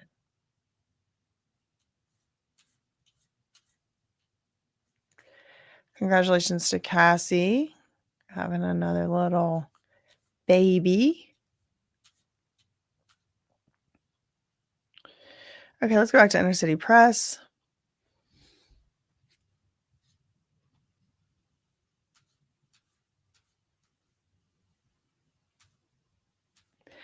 On March 10th, 2025, did you not tell the assistant U.S. attorney, Maureen Comey, that you were considering a civil complaint against Diddy? He said, no, I didn't tell her that. Defense Exhibit 1800, what is this? Cassie in the video for a mixtape? And what about 1801? Cassie and Usher? Usher enters the chat again, y'all. Usher gets brought up yet again. Usher enters Diddy trial testimony yet again. Dot, dot, dot, dot, dot, dot, dot, dot.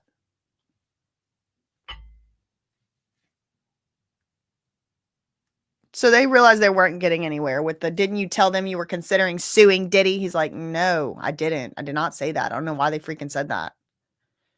We have an update from CNN. It's just like ChatGPT style update. Summary.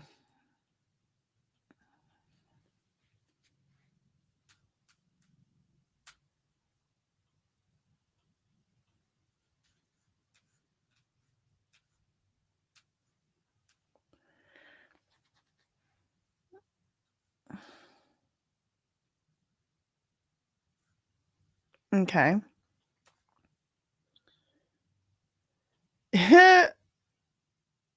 Iris Param Bhakti said, I would hire a lawyer too for stepping into the courtroom in such a big trial. Yes, I would. Who else? Snowfire said, feels like Justin Bieber and Usher are going to be subpoenaed. I don't think they are. I mean, it almost like feels like they should be. Me too. Ain't no way I'm walking into a courtroom without a lawyer present. Period. Okay. Shout out to Liverpool in the chat. It's 8:50 p.m. in South Africa. Yes, shout out to the South Africa cousins. I keep staying up way too late watching BJ considering I have to work tomorrow. Oh my gosh. I swear Diddy is having his lawyers mention people to warn them. Biggie Shorty said, I swear Diddy is having his lawyers mention people to warn them. Shout out to Kelly R. Curie. Thank you for the $4.99 super chat. How odd.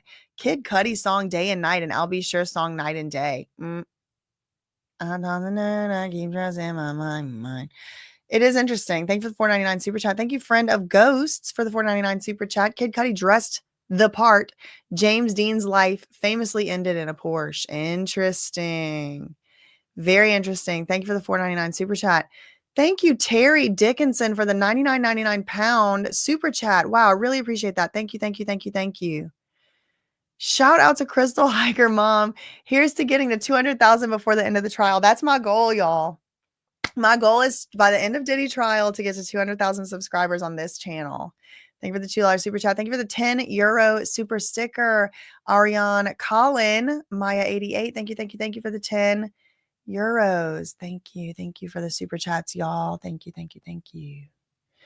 Okay, let's go to Inner City Press. Do we have anything new?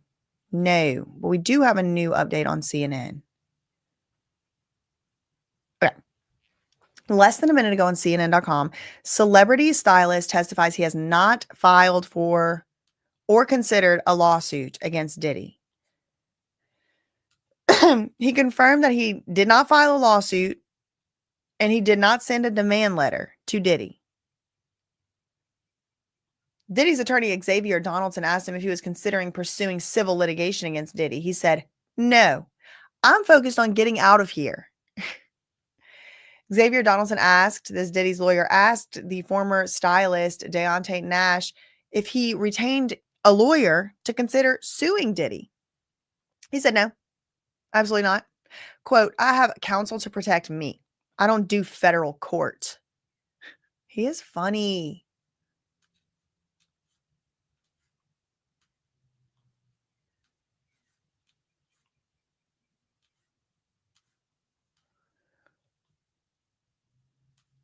Okay, let's go. We got a new update from the Washington Post.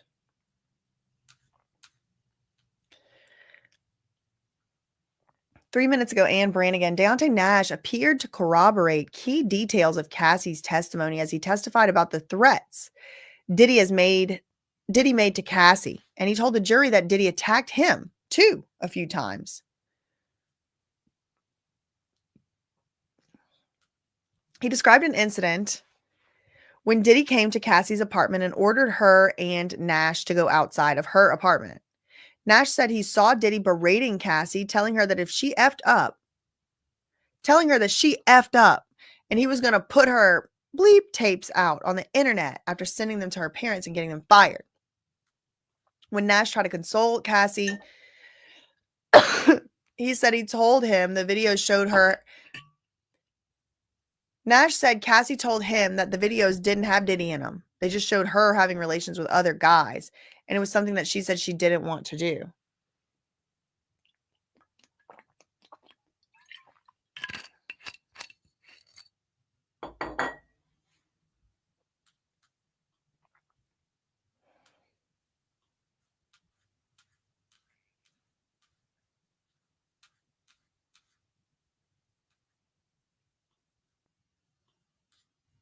I'm just checking through our different little. Okay, that's now we're on the 2016 Bad Boy reunion show. All right. Uh-oh.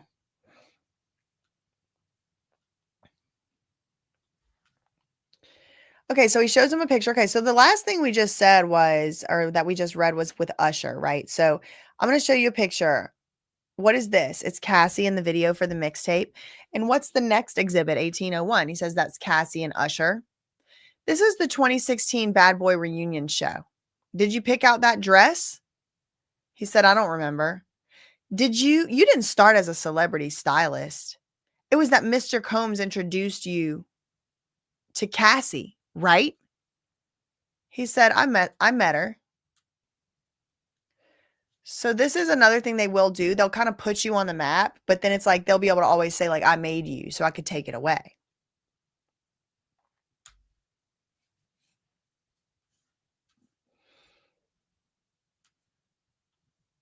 I'm just refreshing through here.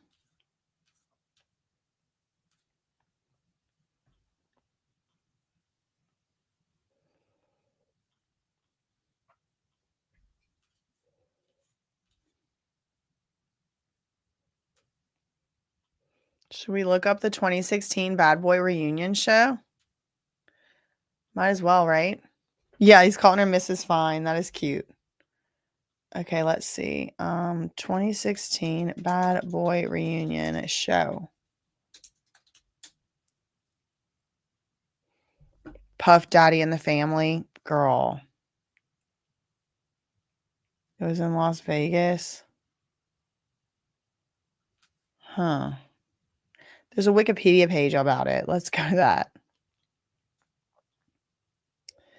Bad Boy Family Reunion Tour was a joint concert tour headlined by Puff Daddy and featured various past and present artists from Bad Boy Entertainment. The tour earned $117 million from 19 shows, selling 12 million tickets. Or no, excuse me, I'm stupid. 1.2. Bloop. 1.2 million tickets.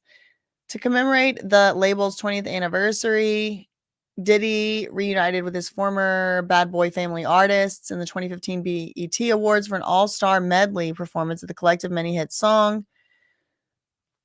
A special appearance by Pharrell. April 2016, he announced a 2-night Bad Boy Family reunion show, May 20th and 21st at the Barclays Center in Brooklyn, which was to commemorate the Notorious B.I.G.'s 44th birthday. Very interesting. The first show included performances by Diddy, Mace, Faith Evans, 112, Total, The Lox, Carl Thomas, Lil' Kim, French Montana, Mario Winans, Cassie, Black Rob, Lil Cease, and Red Cafe. Special guest performances included, if it's 2 4s together in a row, I knew Jay-Z was there already. 44, I already knew. Also, special guest performances included Jay-Z, Nas, Usher, Mary J. Blige, and Rick Ross. The second night, special guests included Busta Rhymes, Fabulous, Designer, 2 Milli, DMX, and Ty Dolla $ign. In May 2016, a full tour was announced to begin in August 2016, but Diddy suffered a shoulder injury and the tour was pushed back to September 2016. I'm so sure he suffered a shoulder injury. Wasn't August 2016 whenever Cassie finally broke up with him for the last time? No, it was 18. Right? Speaking on the tour, Diddy said, "This isn't just a concert. This is a moment in hip hop and R&B history. The family and I, the family, it's always the family, are so excited to welcome fans to this once in a lifetime experience. This tour is 20 years in the making and is a celebration of the hits and the Bad Boy lifestyle. How is that working out for you? And now the Bad Boy family has set the standard for concert excellence, and this tour will be a testament to that." Well, isn't that something? Isn't that something? Okay, we got another new tweet 3 seconds ago. So it's Diddy who made you a celebrity stylist? He said, sure, go ahead. I am going ahead. And as a celebrity stylist, you pick the clothes? Yeah. Do you know Groovy Lou? Yeah. Who's Groovy Lou? Lew. We got an update from CNN.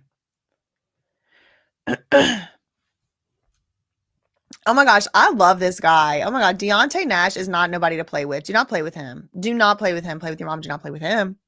He said, this says CNN.com 1 minute ago, less than a minute ago, Nash corrects defense attorney when asked about his relationship with, quote, Miss Ventura. Defense attorney Xavier Donaldson asked Deontay Nash about his relationship with Miss Ventura. He said, Mrs. Fine. He corrected the lawyer. So they're getting in a little bit of a banter. Deontay Nash, Cassie's friend and former stylist, and Diddy's lawyer, Xavier Donaldson. Earlier today, multiple outlets reported that Cassie and Alex Fine welcomed their third child, a son. They're also parents of two young daughters, Frankie and Sunny.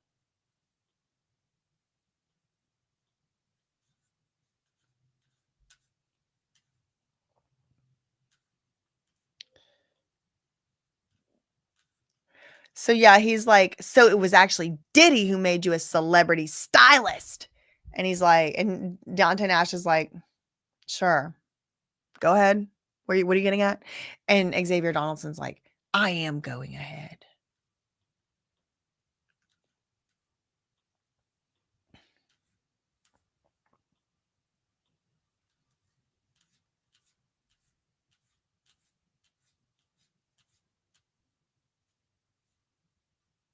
Girl, what the hell?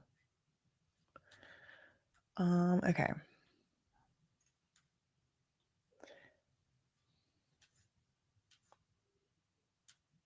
What was I looking up? Oh yeah, the Bad Boy Family Reunion. Performers. Let me go to, I want to look up Cassie Bad Boy Reunion Tour. Okay.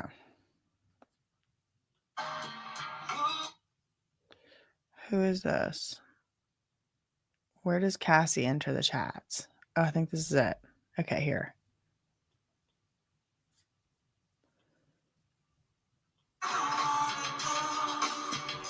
If you're playing me, keep it on the low. This is my copyright-free rendition. Can't take it anymore. And I'm waiting for Cassie to come out. Is this her?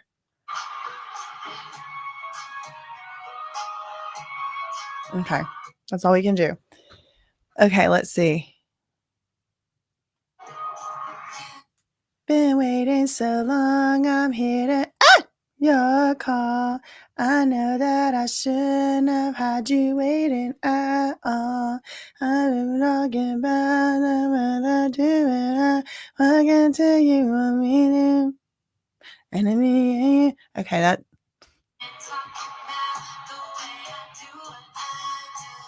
They heard I was good. I like that song. It's a bop. It has the sauce. Really, I like it. Okay, so this is what they're talking about. This incident is being discussed. They showed a picture of it, of Cassie with Usher, I guess from that night.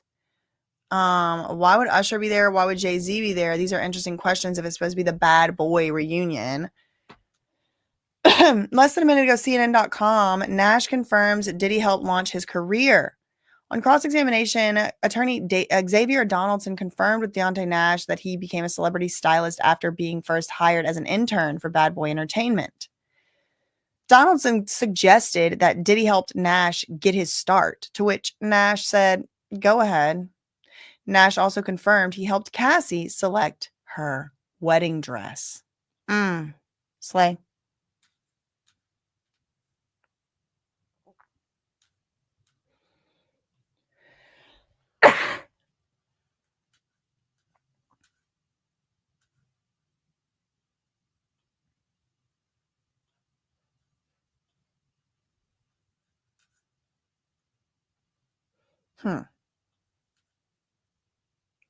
MySpace days, exactly. She has another one. Groovy Lou is a stylist. MySpace days were fun. Those lyrics hit different now for sure. Talking about the way I do what I do. They heard I was good. They want to see it too. I know it's a good one, and I like the little. It kind of sounds like a South Asian, like that. That little whatever it's called.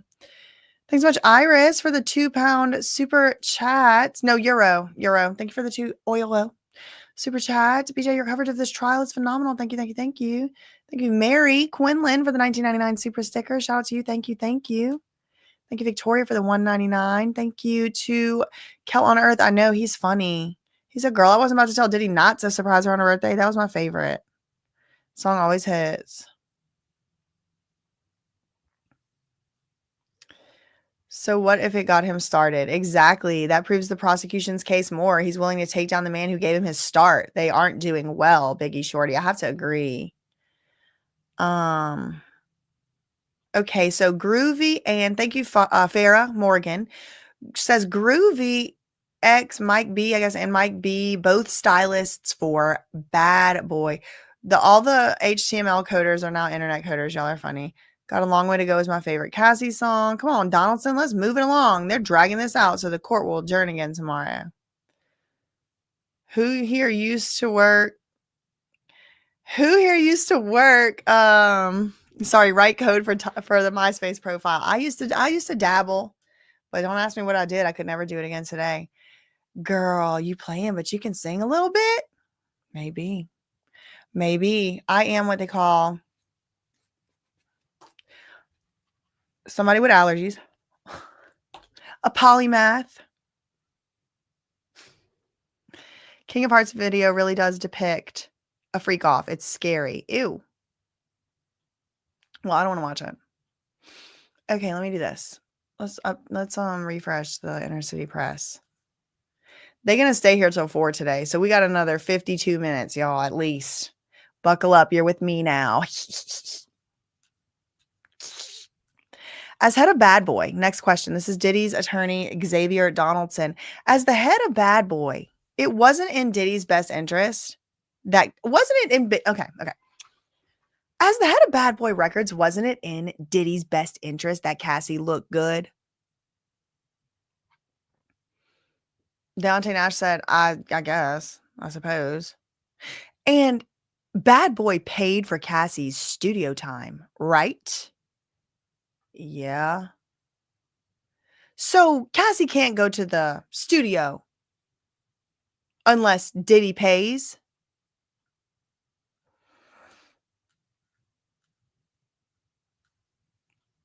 I don't understand what any of this means. So Diddy was paying, like, it just proves the prosecution's case more to me, because it's like, yeah, he was using his money to help her out, and then he would withdraw it when she wouldn't do the freak offs. I'm never ever doing that, though. I'm never signing to anything. Nothing. I don't want a manager. I don't want an agent. I don't want a liaison. I don't want a record deal. I don't want a label. Nope. I'm the label. I know what the freaking value is. I know where the value is. I don't need a studio. I could do it right here on this mic with no auto-tune. It's just such a ripoff, y'all. It's like the more I learn about how these contracts and stuff work, it's like slavery. It's like you're constantly indebted. It's like indentured servitude is more what it's like. But it's like that. These fully 360 deals. Okay, so we got another tweet. What is Young and Restless? Oh, Reckless, excuse me. What is Young and Reckless? A streetwear clothing brand. Cassie owned a part of it. Diddy had nothing to do with it, right? This is Diddy's lawyer. No, he had something to do with it. Yes, he had to approve everything. Wait, hold on. Wasn't Banna involved? And then Deontay said, yeah, as a stylist, like she was employed by the company, but so what? Or Banna.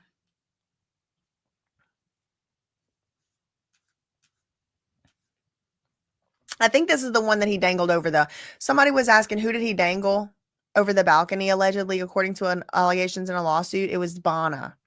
She worked as a stylist for Young and Reckless, which was a streetwear clothing brand that Cassie owned a part of. Diddy had nothing to do with it. No, he had something to do with it. Deontay Nash said he had to approve every single thing. So yeah, he did have something to do with it. Try again. I used to love Young and Reckless clothes and hats. Oh, hold on. Let me go look it up then. Young and Reckless clothing. It's still like out. Is it this is the same one? Okay, I've seen stuff like this. I've seen clothes like this before. Like this, I've seen something like that before. This. Is this the brand though? I mean, this isn't my style by any means, but it's very LA. It's very, very LA. Let's go to the women's sale page, see what people didn't want to buy. Yeah, no, I wouldn't buy that either because it looks like you ain't wearing no pants. Who wants to look like you're not wearing no pants? It's like skin color. No, I can see why that's on clearance. What about the men's? Oh, they got a lot of men's clearance. The little t-shirt. Y'all can get a t-shirt. I like this one with the car on it. Nitrous tea. That's cute. Not sponsored. CNN got an update. Less than a minute ago, celebrity stylist says music labels have an interest in making sure their artists look a certain way. During cross-examination, celebrity stylist Deontay Nash confirmed that a music label like Bad Boy did have an interest in making sure their artists appeared a certain way. Defense attorney Xavier Donaldson asked if it was important for the person running the label to make sure an artist's clothing looked good. And he said, yeah, I mean, I guess like sometimes, sure.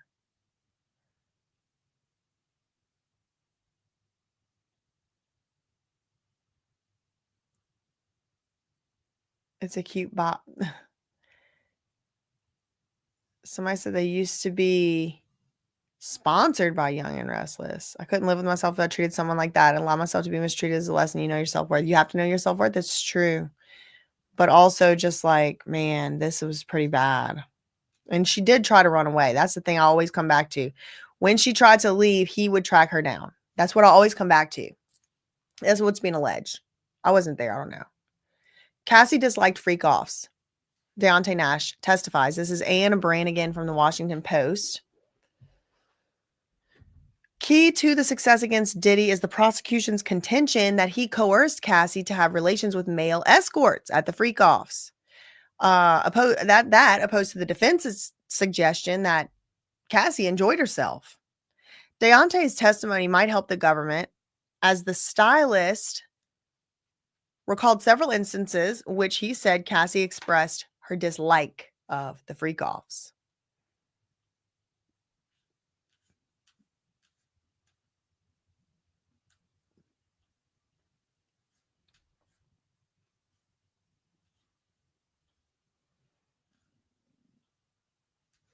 I can see you want me to. Good to me and you. Me and you. Okay, can you update something else? We're going to go back to eBay and look at Young and Reckless clothing. Like other former employees of Diddy, this is Anne Brannigan 1 minute ago. Like other former employees of Diddy, the celebrity stylist Deontay Nash described a complicated ongoing relationship with his ex-boss. He said he and Diddy had kept in touch through texts and phone calls and that the tone of the messages has been loving. When he questioned how he could maintain a relationship with a man who allegedly assaulted Nash and his close friends, he said, "This man's sanity was my safety. It's just what I was used to. I don't hate him. It's just not in me." Wow.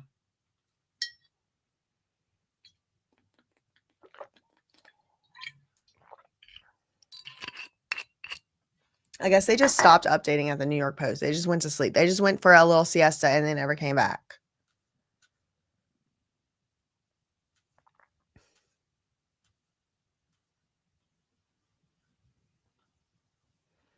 Same goes for NBC and ABC. They fell asleep. They got bored. Oh, wait. They got an update over here. ABC News.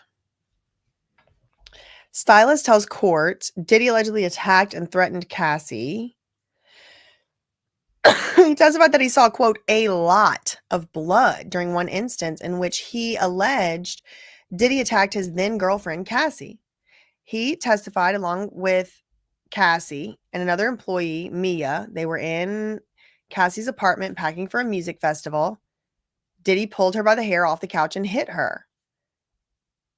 And an enraged Diddy said, quote, "Y'all gotta stop effing with me."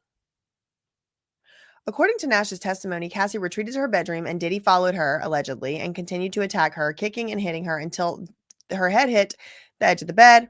He testified when Diddy saw the blood, he just, quote, panicked. The stylist testified that Diddy allegedly told him and Mia, "Look what y'all made me do." Then Deontay Nash told the court he attempted to call 911, but he was told to hang up, which he did do. Diddy instead said Cassie would be taken by his bodyguard, known as D-Rock, to a plastic surgeon. Deontay Nash further testified that on another occasion, he was with Cassie in her apartment. Another occasion where he was in Cassie's apartment. When Diddy allegedly busted in the door, saying he wanted to talk to her. He grabbed her as they were walking up. He grabbed her by the hair. He said, "You got to get the F out of my house."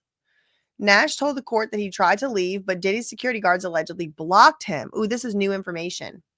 He tried to leave, but the security guards blocked him from leaving and told him, wait for Diddy to come down.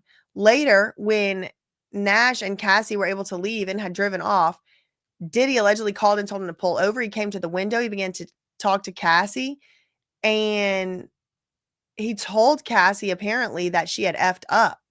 He was going to put her sex tapes out on the internet. He was going to release them on schedule, referring to the video encounters known as freak-offs. He was going to start by sending them to her parents' jobs, and her brother was a B word, and Diddy was the only one that protected her. Deontay Nash testified that Cassie was in tears and that he told her to let Diddy release the tapes because he's on them too. And she said, no, it's only her on the tapes, and she didn't want to release them. She didn't want them released. She also testified that she participated in the freak-offs because Diddy wanted her to.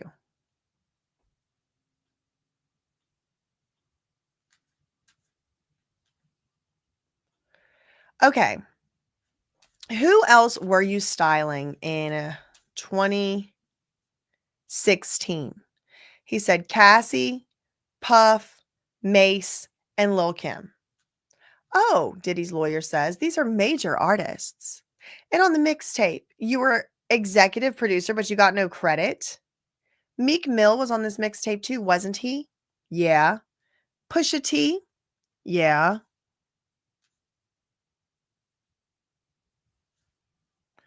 Somebody said, is this true?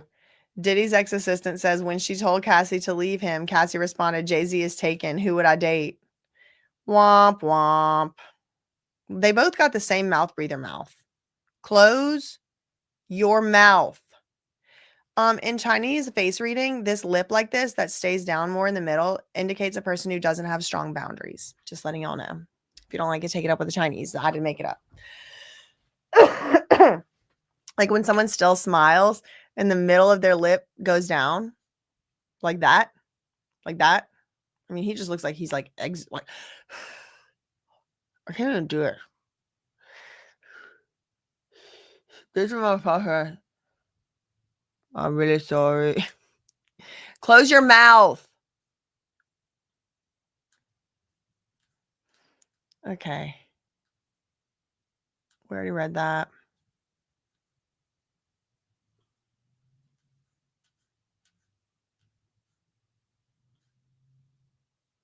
Okay. 6 minutes ago, we get another update from Anne Brannigan. Deontay Nash said he also remained close to Cassie, but that neither one had shared the substance of their testimony. The stylist also testified that he was a very reluctant government witness, saying he left meetings with prosecutors early and didn't volunteer any information. He merely confirmed specific events that they asked him about. So he's like, I didn't give any extra information. If they asked me yes or no question, I would answer it. But that was it. I wasn't given anything extra, and I don't even want to be up in here right now today. This is what I'm talking about. Look at all, like you could see every one of his front and top and bottom teeth. We're not talking about a little like, Jesus. Meek Mill, Pusha T.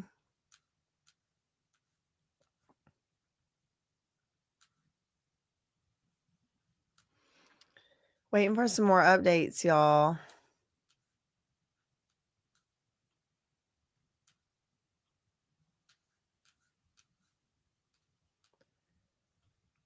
No.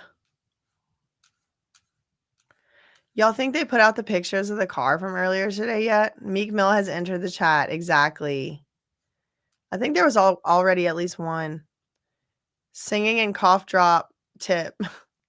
Thank you, Verity, for the $5. Singing and cough drop tip. Thank you. They ruined this Sean name. My older brother who passed in 2020 was named Sean. Yeah, we need some good Seans to balance it out. I have a tongue tie and I can close my mouth. So, next. And I got a bad one. It's a bad one. I want to get it cut. His eyes give it all away. Yeah. Maybe if he tried breathing through his nose for a few years, maybe he would be less degenerate even. I mean, who even knows? So many witnesses' stories are corroborating with each other. It's damning. Dave Chappelle Diddy impersonation is so funny. He does the mouth breathing. Even then, Dave knew he was a weirdo. Wonder if his veneers are too big. Could be, because I know y'all saw them zooming in on his teeth on those old interviews. It was bad. Thank you for the $4.99 super sticker, Butterfly Goddess.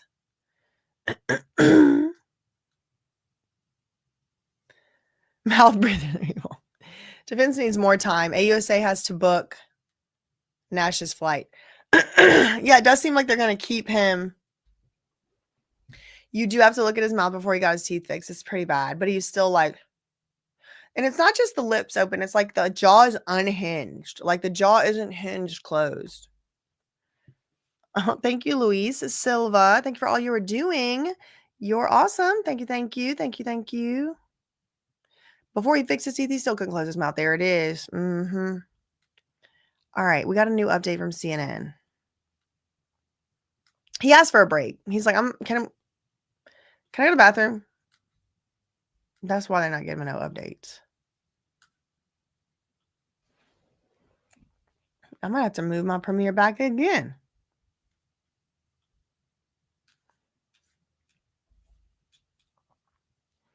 I'm gonna look for those pictures.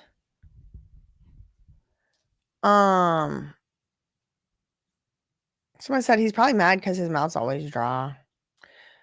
Now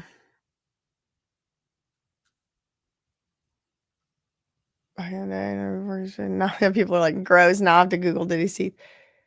What did I say I was looking for? Oh yeah, the pictures of the car. Kid Cudi, more car pics, release, Diddy trial.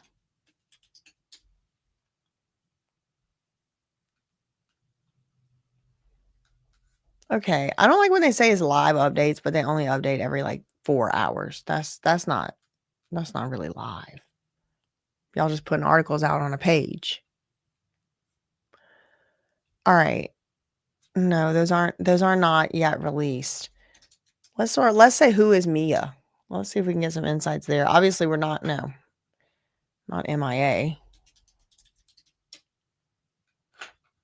Hold on.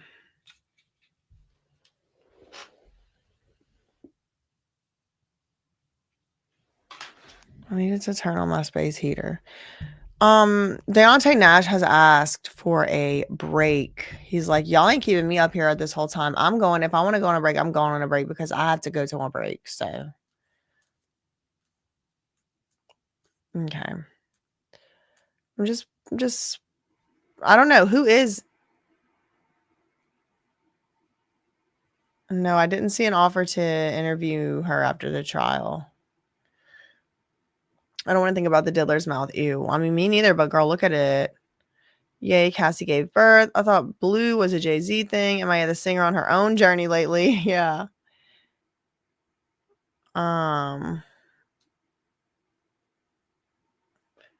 2016 was the Intercontinental Hotel incident. Exactly.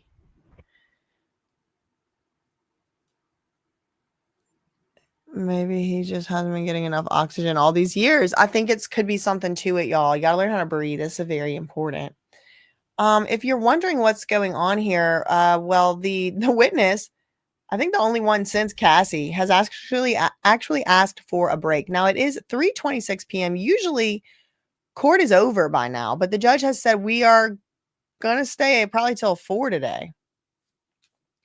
So we do have a new tweet from Inner City Press, at least one. Let me pull it up here. Can I take a break? The judge said, yeah. Everyone leaves.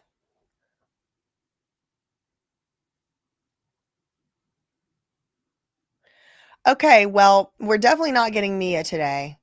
And Mr. Donaldson just wanted to, I guess, just be here all day because okay. He said, can I take a break? The judge said, yeah, you can take a break. Mr. Donaldson, this is Diddy's lawyer, says, no way we're going to be finished by 4 o'clock. The judge said, did you know that before I told the jury it was going to be till 4? He said, no, I didn't know. So you didn't know that since the last break? Please. All of a sudden something happened between the last break and right now that all of a sudden now this guy has to stay till 4. I think it's they're trying to cost we the people money, and I have complaints about it, but whatever. He's like, no, Your Honor, I didn't know. I just wanted to make him stay here till 4 and keep going. And the judge's like, all right, good, because we stay until 4. The assistant U.S. attorney is like, all right, I'll rebook his flight. They take a break 4 minutes ago. Does anyone understand what the defense is trying to get at? No, I don't. No, I sure don't. I think they're trying to waste time. I think they don't need even me asking all these questions. It's stupid.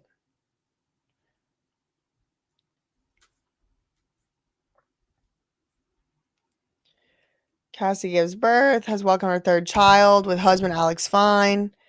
Multiple reports 2 weeks after she left the stand.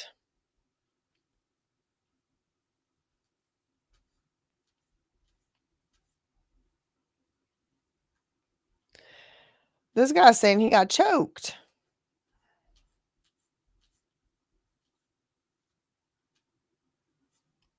Okay. We have a picture. This is cool. A nice little drawing. It's a courtroom sketch. Deontay is animatedly testifying. Diddy right here, mad with his navy blue on. And then I don't know who this is. I guess that's Maureen Comey. Oh my God. Work on the posture. If this courtroom sketch lady drew my back like that, I would be so mad. Okay. And 7 minutes ago, Deontay Nash details working for Diddy as a stylist. Nash first became a celebrity stylist while working for Diddy. When the defense attorney suggested Diddy helped kickstart his career, the witness replied, go ahead. Nash also said it's sometimes important for the person running a label to ensure an artist looks good. Earlier, Nash testified that Diddy controlled Cassie's looks and sometimes threatened to not release her music if he was upset.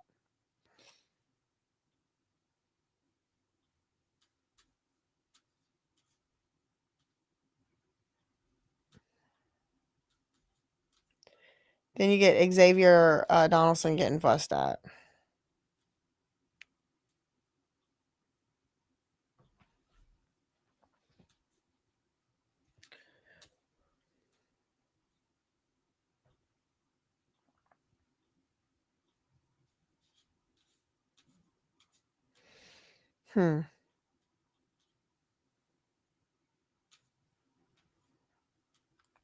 He's so mad, but also dry. Are they allowed phones to be used during bathroom breaks? Who? What's a tongue tie? You have to look it up. New update on Inner City. What's your other channel? Other channel is BJ Investigates. Just got here. They're taking longer again in court. Yeah. They are. They're on a break right now.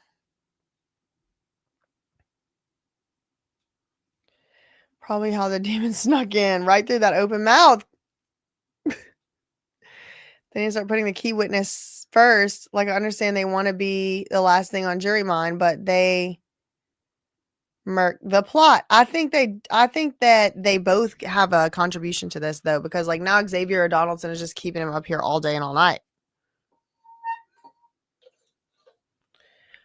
He was cockeyed and got his eye fixed 2 years ago. Is that true? One more chance. He had a cock eye. Okay, now I gotta look it up. Diddy eye revision surgery before and after.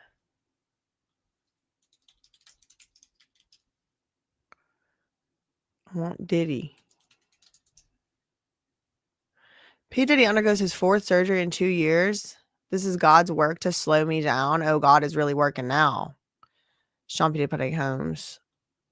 Look, Diddy undergoes 4th surgery in 2 years to repair a quadriceps tendon tear.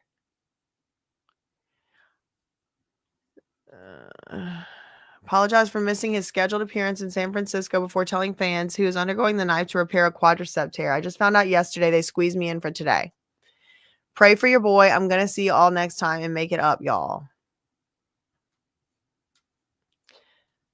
This is unbelievable, he said. Okay, I'm clumsy. I trip, I fall in holes. Always been like that. This is my 4th surgery in 2 years. I had 2 rotator cuffs, a knee replacement, and now it's on the quad.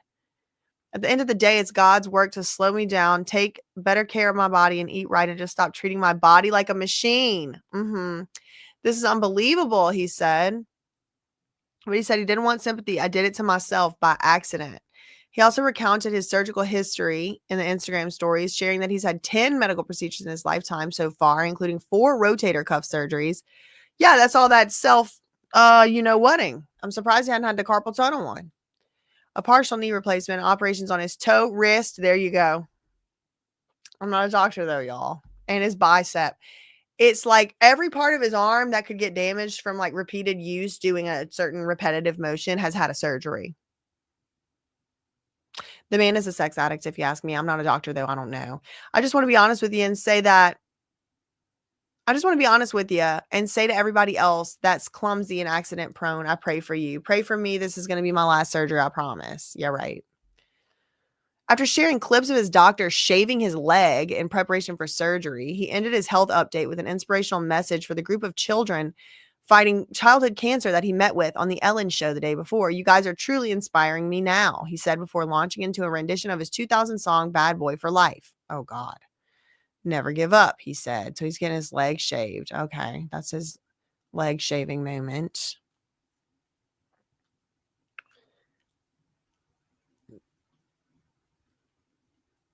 This is from 2020. These are the kids that wanted to dance with Diddy. Bless him, Lord. Anyway, I was so touched that this song has helped me get through so many trials and tribulations. The song is called Bad Boy for Life. It's fueling you guys to know the power you have in yourself. Like, forget about like there could be miracles when you believe. They want to talk about Bad Boy for Life. This is demonic. It's demons. I rebuke. Okay, let me refresh.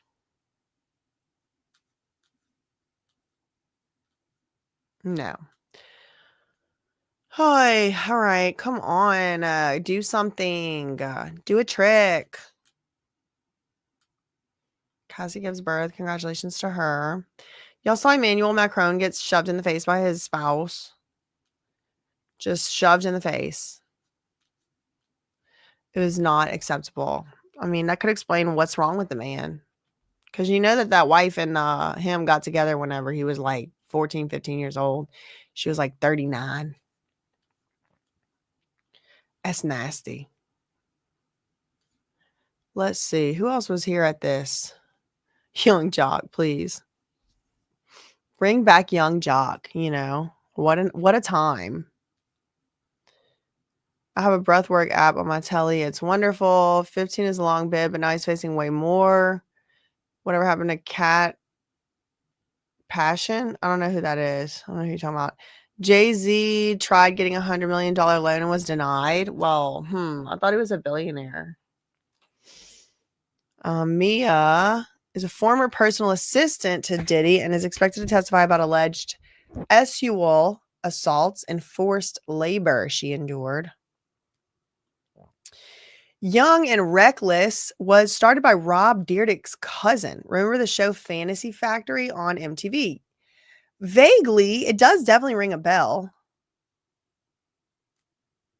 Oh my God. A late one. Is Mia going to be on the stand? She's not going to be on today. It's going to be tomorrow. Mia worked with Blue as well. Cantrell. They trying to make the government have to pay more. I looked up his teeth in the 90s. They're really not bad, but it had the same smile. Yeah. Is there a list of all the assistants Diddy has had over the years? I would love one. That is so sus. Oh my God, BJ, just watch a documentary on cable about Bam. I cannot tell you how proud and impressed I am by you. Yeah, okay. Well, that's a girl. It's full of lies. Don't take everything you see on TV as truth. All right. Full of lies. But no weapon formed against me shall prosper. Indeed, and in fact, it's going to come back to them tenfold. And I'm looking at you too, Wondery. Leave me alone. Defense team is so annoying, Lila said. They're probably staying later because they had a longer lunch break. Maybe that, Curly, but really what they were trying to do, Curly Curvy Lucy, is that they were trying to not have to rebook Deontay's plane ticket, and now they're going to have to rebook it because he was supposed to fly home tonight. I tried to look for a list of assistants, and I couldn't find one. They wasting time because they don't have a defense, Courtney Jackson said. The only thing the defense is trying to get is a mistrial because they cannot defend this monster, Sassy Cassie said. The mistrial but motion has already been denied, of course. Yeah, but they're going to keep making them. Yes, please do donate to the legal fund. Shout out to the mods in the chat. I got some links for the mods. I need to get the other mods' links who's been working in so hard in here. I'm going to start putting them in the description box. Y'all can also always drop them in the chat. Yes, the judge is sick of them, Katrina.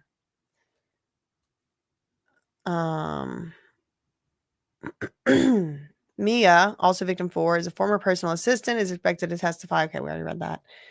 I don't know whose mouth is closed. Anyway, when I met Jay-Z, I could sense a dark energy, but maybe it was just me being way green. Could be. All that gray hair. I really think the courtroom illustrator just doesn't like Diddy. I just realized they're calling her Mrs. Fine. We sick of them too, just like the judge. Diddy and his team are too much. I bet Diddy hates not controlling the chalk pastels in the courtroom artist's hands. Yes. I bet you Diddy is hating not being able to say what he wants to say, just sitting there. It's probably been a very, very, very difficult trial for him, I would say. We have a new update from CNN. He's back on the stand. He is funny. He's wearing a jacket now that he didn't have on before. It's freezing in here. How do y'all do this all day? He's funny. He is a comedian. He needs to put that on his resume immediately. Okay, so they're coming back in.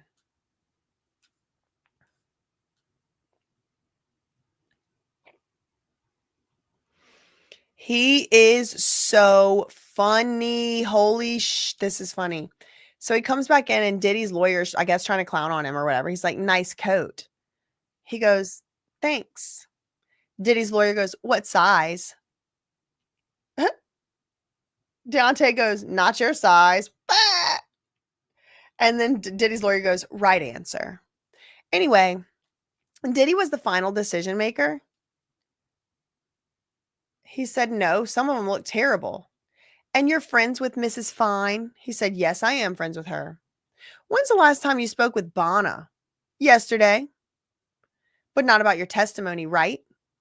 Well, a little bit, yeah, because she saw it on the news. And when did you speak with Cassie? Yesterday. I congratulated her on having her baby. So that's the most recent. He talked to Bonna and Cassie yesterday, and he's saying he didn't talk to him about his testimony, but you know he probably did. A little bit. He probably did a little bit. And it's not illegal to talk about your testimony a little bit. You're allowed to do that. So what? You can talk.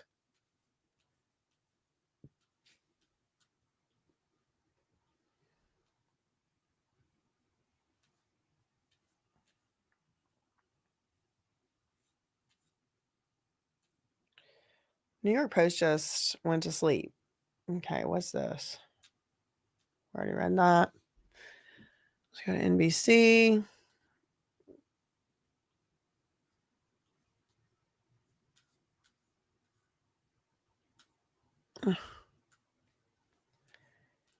Any day now.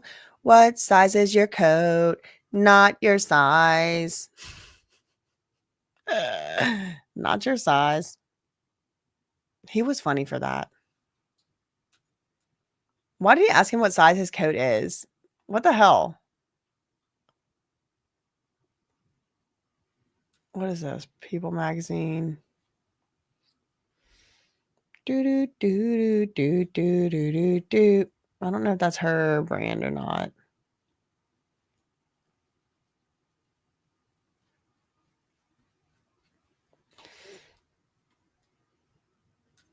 Okay, we got an update from CNN.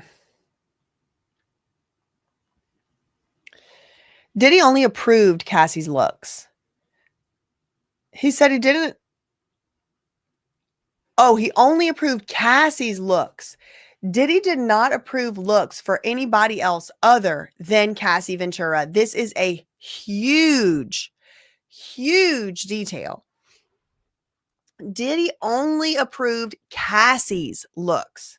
Nobody else on Bad Boy did have this Diddy personally approving their looks. He said he didn't think other artists had anyone approve their looks. He said, not that I know of, because some of them looked terrible. Most of the artists just kind of did their own thing. Oh, ho, ho, ho, ho, ho, ho, ho. That is not the answer that Xavier Donaldson wanted to elicit. Okay, I can tell you that. I need to update my BJ Investigates. I have a premiere coming out on my other channel, but because of timing, I need to push it back. It's going to be on Kim Porter. Mysterious substance found in her nightstand. Okay.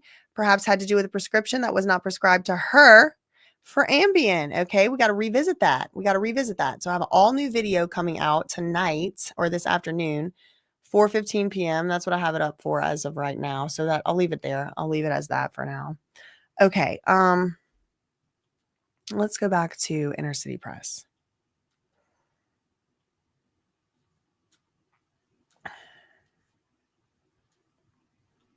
Did you ever see Cassie take substances? He said, yes, I did see Cassie take substances.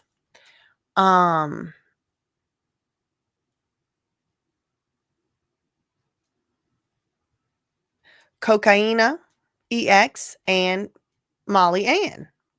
What about the mushrooms that grow from the grounds and also a certain type of acid?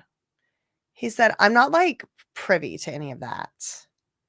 Not to get into your business, but have you ever used cocaine? He said, yes. I have never. Are y'all surprised? Never once. Never, ever, ever, ever. Not even one time. And I went to law school and I worked as a lawyer in Manhattan. Well, I mean, it was work from home, but still never did it. Never will if I can help it. Never will on purpose. Okay, he says he last spoke. Why? Because I probably would like it if you want to know the truth. And then what? You can't like something if you never had it. So now it's just going to be a mystery forever. Nash says he last spoke to Cassie yesterday and congratulated her on her baby. She said he last spoke to Cassie yesterday after she had her baby to tell her congratulations. Nice. Let's go to Washington Post. But I do think it does surprise people that I never have. Y'all laughing. Dawn talked about an assistant she saw. Diddy and others. Oh, gang. Oh, wow. Overseas and then took her passport and left her overseas. Could Mia be that assistant? Girl. Wait, what about this one? Vic McGee said, I think Mia is the former babysitter for the twins. Kim Porter's niece and the mother of a baby prince. She lived in a house a few years.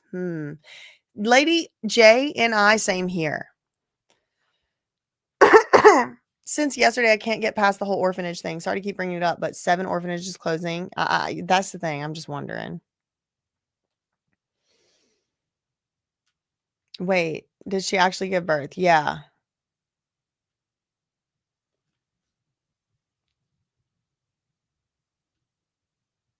Yeah, strictly commentary. Court is always a long process. I had jury duty a month ago for a celebrity case. Wow. He lost $1 million for a party. Heard Diddy's name in the trial, even though that was a court case, but he wasn't involved. Somebody said, I don't know about a revision, but he did have a messed up eye. Okay, 1 minute ago, celebrity stylist Deontay Nash returned to the stand. This is Washington Post Anne Brannigan. wearing a black and yellow bomber jacket. It's unusual attire for the witness stand, though we have seen a black leather jacket and a white shirt, courtesy of Kid Cudi, who testified last week. It's freezing in here, he announced to the room unprompted. How do y'all do this all day? Followers of this live feed will know that the chilly temperature of the courtroom has come up before. Xavier Donaldson, Diddy's attorney, complimented the jacket after the jury returned to the room, asking what size it is. Not your size. He is so funny for saying that. Okay, we got an update here. God forbid Chloe Malos give a court update, but whenever she wants to announce that Cassie had a baby, here's Chloe Malos. Witness recalls time Cassie fled Diddy in fear. 2 minutes ago, this is NBC News, Adam Rice, Ying Fang, and David K. Lee. Earlier in the day, Nash recalled a tense moment in 2013-2014 when Cassie was fleeing from Diddy following a bad argument. He recalled Cassie going up to her hotel room balcony in hopes of evading an enraged Diddy, who had sent the stylist, Deontay Nash, to find her. The stylist said he feared that she was going to harm herself. She was going to go over the balcony, he recounted.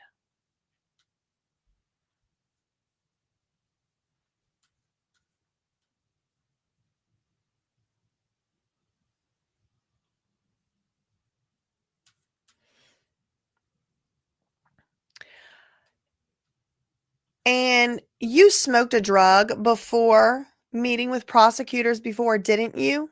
Yup. And Maureen Comey, the lead prosecutor, cut it short. You told her that you were high. He said, no, I told her I was smoking. Making a video costs hundreds of thousands of dollars. Isn't that right? Not necessarily. It only costs that much if you think it costs that much, or if you don't have a lot of actual talent. But yeah, you can make a music video with your iPhone for free in your house. Trust me, I've done it. Trust me, I've done it. But I'm glad that Deontay Nash did kind of call him to the carpet over it. He's like, no, it doesn't necessarily cost hundreds of thousands of dollars. No, it sure does not. No.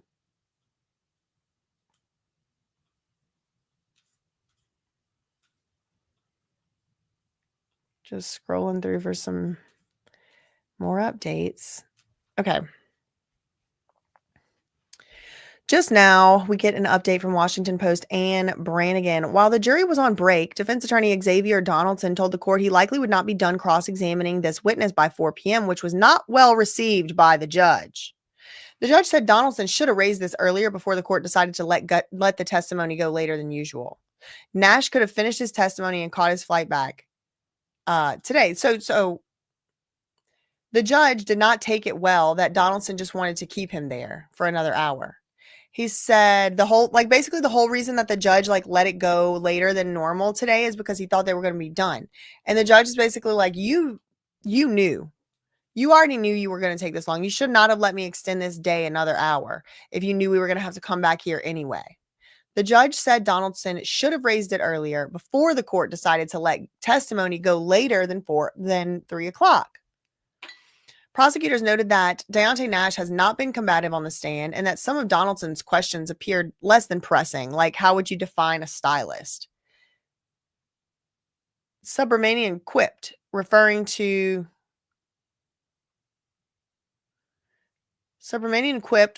a line of questioning Donaldson pursued. I don't know what that last sentence is supposed to mean. They picked a good day for make me go a whole hour later, y'all. I am tired. Okay, hold on. I'm trying to get to the new. So he's trying to basically say oh, well, you were smoking during one of your interviews, so maybe you weren't in your right mind. So maybe, or before one of your interviews. And he's like, no, Maureen Comey cut my interview short that day. New York Post. Nothing new here. Okay, yes, thank you, Maria. All 5 of my kids had a tongue tie, and all 5 of them can close their mouth. Girl, the weather is dumb. I should be poolside. Yeah, is it cold outside or something? If only he had invested that money in his temper. Oh. The courtroom sketch artist gives no Fs. I know, she really does not. Never trusted Diddy and those crazy eyes, period. Diddy is cursed. The classic one said, that was just a cover up for more prescriptions. You have to have surgery. You have to have surgery. I need some more pills. It's all that punching and kicking, Jenna said. Exactly. He tore his quad kicking people. Is it the same leg he kicked Cassie with? I want to know. And he tripped into a bigger hole now, ready to get out. Is Mia young Miami, they asking? I don't know. Yeah, I'm sure the pink didn't help at all. It was caused from kicking people. Oh my God, y'all all had the same idea. His daughter Chance is supposedly adopted. No, I've never heard that before. 4 times the accident butt whippings. He probably injured himself hitting Cassie.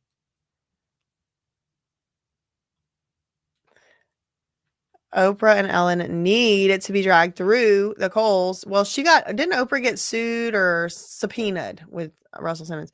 Cold rainy day in the 50s in PA, probably the same in New York. Diddy might be the devil. Alexandra's laughing. New York is cold and raining.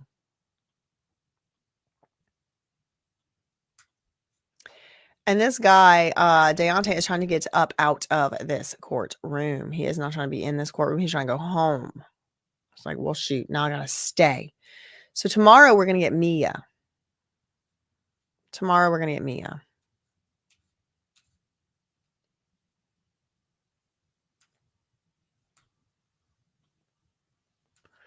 He's wearing the black and yellow. Wasn't Cassie in the black and yellow?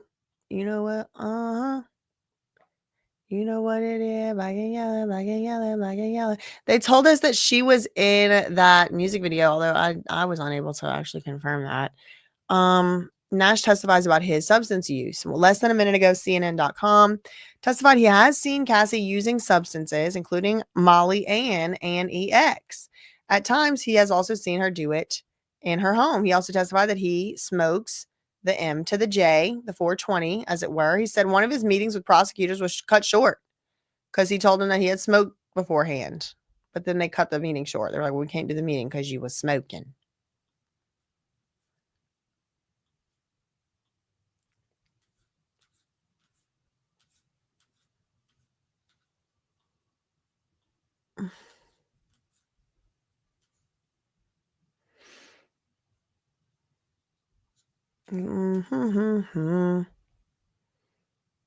He is taking forever.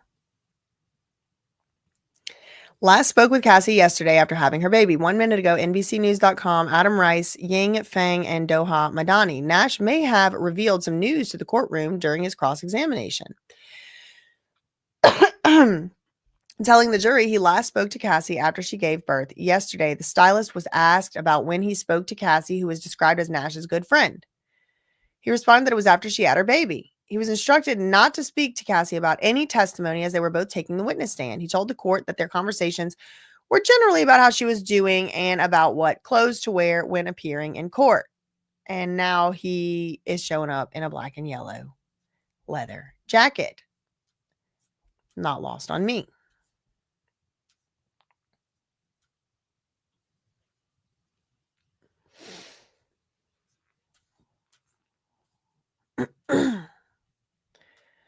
Nothing new there.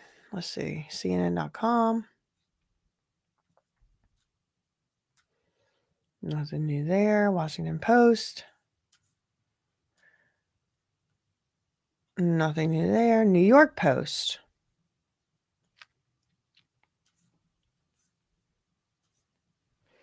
Nothing new there. The Independent. 1 minute ago. Or 10 minutes ago. Spoke to Cassie yesterday. Congratulated on the birth. Third child with husband, Alex Fine. Nash is Cassie's close friend. Worked for Diddy from 2008 to 2018. Cassie dated Diddy on and off from 2007 to 2018. Deontay Nash says Cassie used substances. He witnessed her taking Molly Ann and EX. He previously testified that she would take them before the freak-offs, which involved her having relations with other men at Diddy's direction. Here is one new update. Less than a minute ago, CNN.com. Celebrity Stylist testifies he jumped on Diddy's back to protect Cassie during a 2013 apartment attack. He walked Defense attorney Xavier Donaldson walked Deontay Nash, a celebrity stylist and friend of Cassie, through his testimony about Diddy's alleged attack on Cassie in her apartment while they were packing for the music festival in 2013. He said he jumped on Diddy's back trying to pull him off of Cassie and protect her from him, but also said he did it to protect him from doing something more serious to Cassie. He's protecting Diddy and Cassie.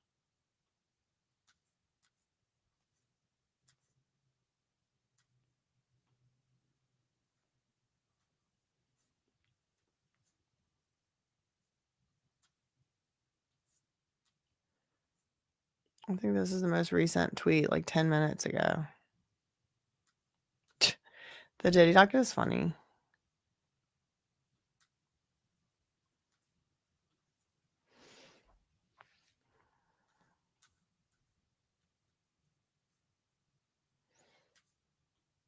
Thank you to Carolina for the €2 super chat.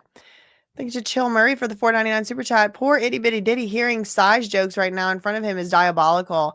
And that was Capricorn that got the train. Oh, I see. Okay. And passport taken. Capricorn? I mean, I don't know if that's true or not. She didn't testify about that at all. Thanks so much for the $4.99 super chat.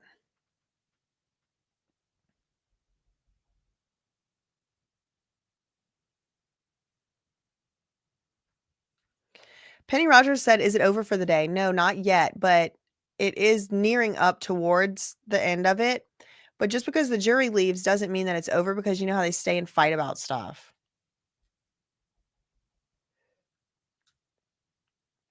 So it's not over.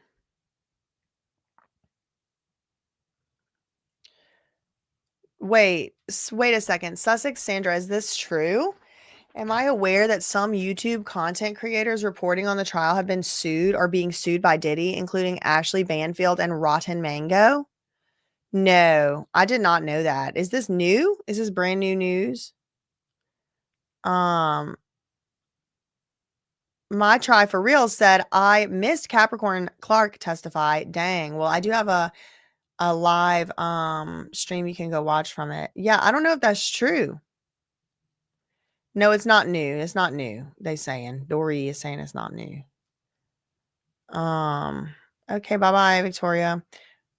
I don't know if this is true, y'all. If this... Oh, Ashley spoke about being sued by Diddy yesterday. Okay, I gotta look that up. Hold on while we're waiting for the last tweets to come through, because the court is still going on. People are asking if it's over. It's not over yet. The court is still going on. Diddy sues Rotten Mango.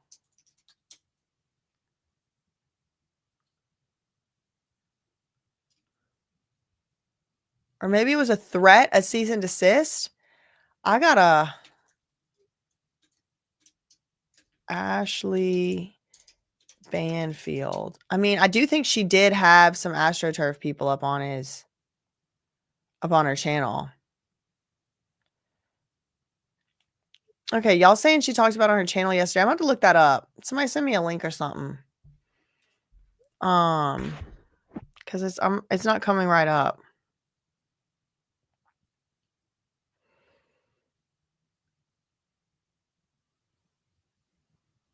Tootsie Diddy is not in a position to sue anyone, somebody said.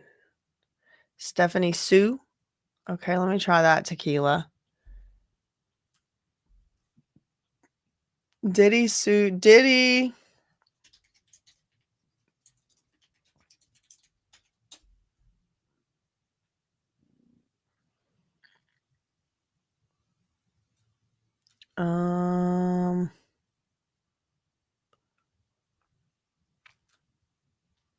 No, I would love to see that. The astroturfing is out of control.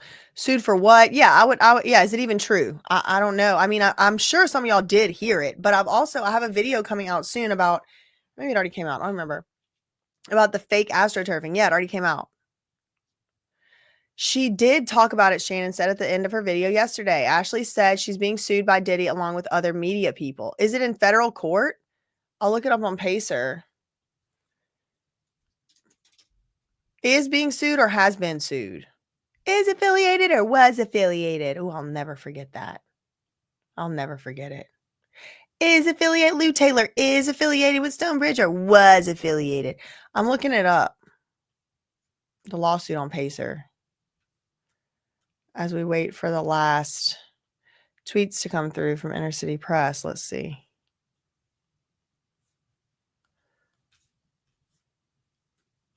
Who was Mia?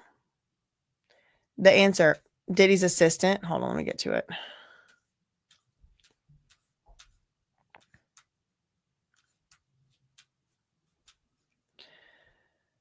Who was Mia? Diddy's assistant. And you and Mia jumped on Diddy's back to protect Cassie from him, right? He said, yeah, but also to protect him from doing something worse. And this is Diddy's lawyer. And D-Rock tried to protect you and not protect Diddy. He said, yeah. Mark Squared said, is this the cross-examination or direct? She's given nuggets to the prosecution. It does feel like that. One new entry available. 30 seconds ago, celebrity Stylist continues to testify or will continue testifying tomorrow morning at Diddy trial. He finished testifying for the afternoon today and is expected, so it's over now, and is expected to continue getting grilled by Diddy's lawyer, Xavier Donaldson, for additional cross-examination in the morning. I need to set something up. My other thing. Hold on. I want to know about this lawsuit. Somebody okay, so you said Ashley Banfield said it yesterday that she was being sued by Diddy. I want to look it up. I need to edit this though. This live right now.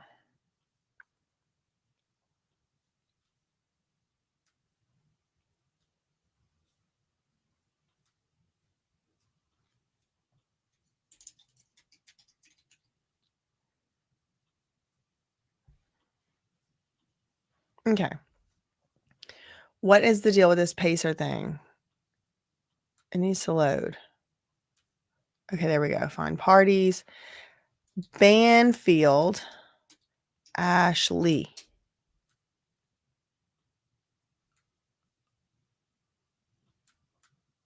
Here, this is what I'm doing. Anyone else notice every single witness that has taken the stand said they don't hate Diddy? I noticed it. Nancy Grace has a Tootsie Roll on her coverage of Diddy every night. Let's see if he sues her. Yeah, I mean, she's very sus to me. They're just scaring people to get off YouTube. Well, I'm not scareable. You can't scare me because I ain't scared of nothing and nobody. Okay, so Nancy Grace held up a Tootsie Roll on her coverage while discussing it. Google said no. I hope no journalist gets sued. What in the heck is going on here? Try again. Let's see. Banfield. Ashley.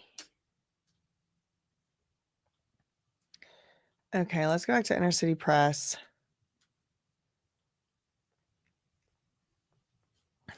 All right, y'all. Here we go. We're at 4 p.m. Jury leaves. Who are the witnesses after Mia? We think she's going to go for a long time. But after her, Enrique Santos. And after today, Mr. Agnifilo, we'll give you the exhibits by 5 p.m. We only get back to the office by then.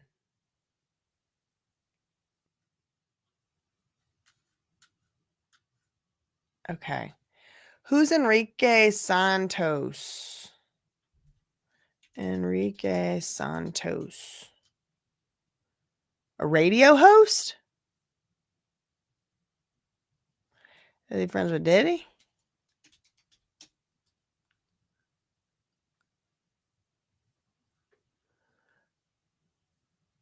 The industry did me dirtier than Diddy. And didn't even bring Vaseline. Freestyle icon Stevie B.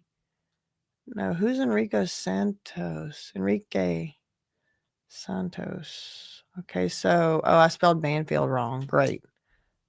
Okay, so no. It doesn't have that. What's the other one? Sue, S-O-O. Let me show y'all what I'm typing in. Sue, Stephanie, find parties. Sue, Stephanie. Oh, wow. Okay, there's a lot. Okay, all these are closed. So I guess it's not in federal court. I want to know who he sued. He sued Banfield?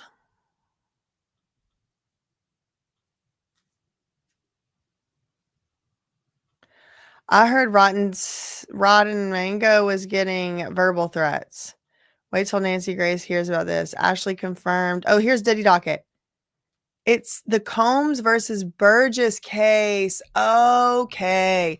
So Diddy docket, oh, thank God, legend and icon of the moment in the chat, knows everything there is to know about all the Diddy dockets. So Diddy docket, it's the Combs versus Burgess case. Okay, let me look on Pacer.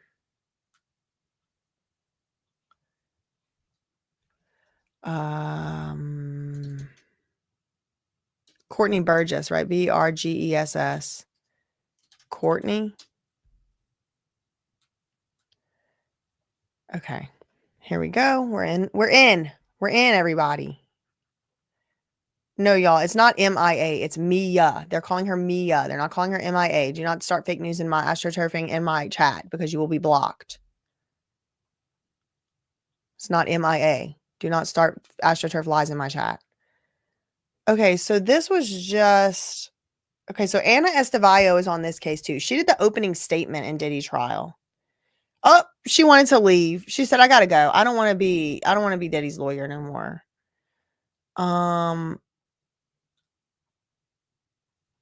Letter in response to opposition and motion to the judge. Leave to file a motion to dismiss. Order granting press. Set reset deadlines. So it doesn't look like she got added to this. Who are they suing? Courtney Burgess, Ariel Mitchell, and Nexstar Media. So where is...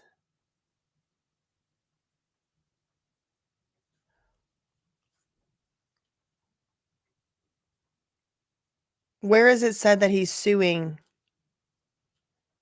YouTubers?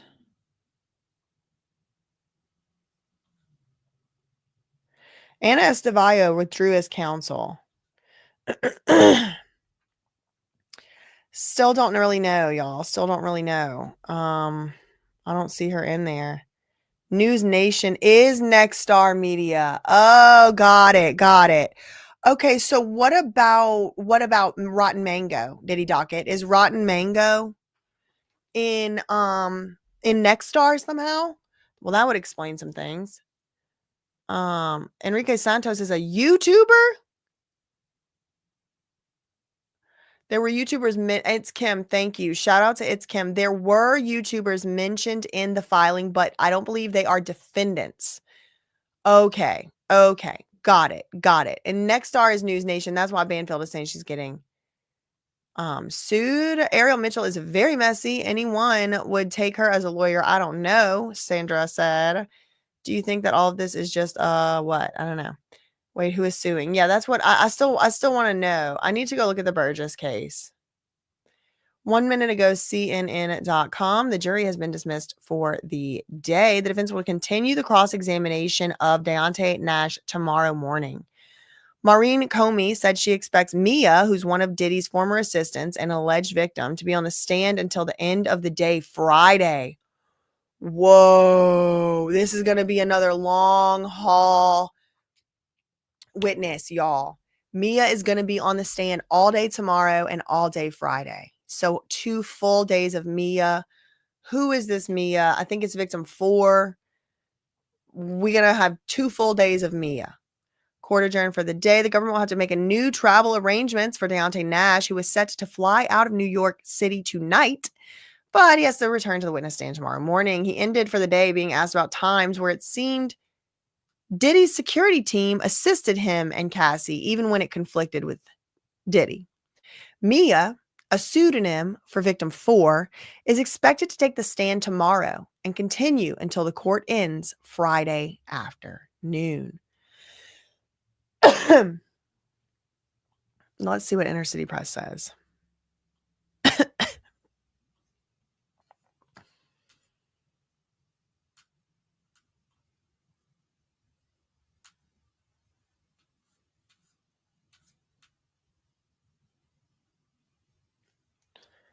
Okay, Enrique Santos, don't know who that is. Let's go Washington Post. Let's go New York Post. Yeah, it's Kim from Popcorn Planet. Yeah, that's her. Melanie King has a video out called YouTube has censored us. Well, girl, I don't know if it's... what's going on here? I don't know if it's YouTube or Diddy. It sounds like it's Diddy.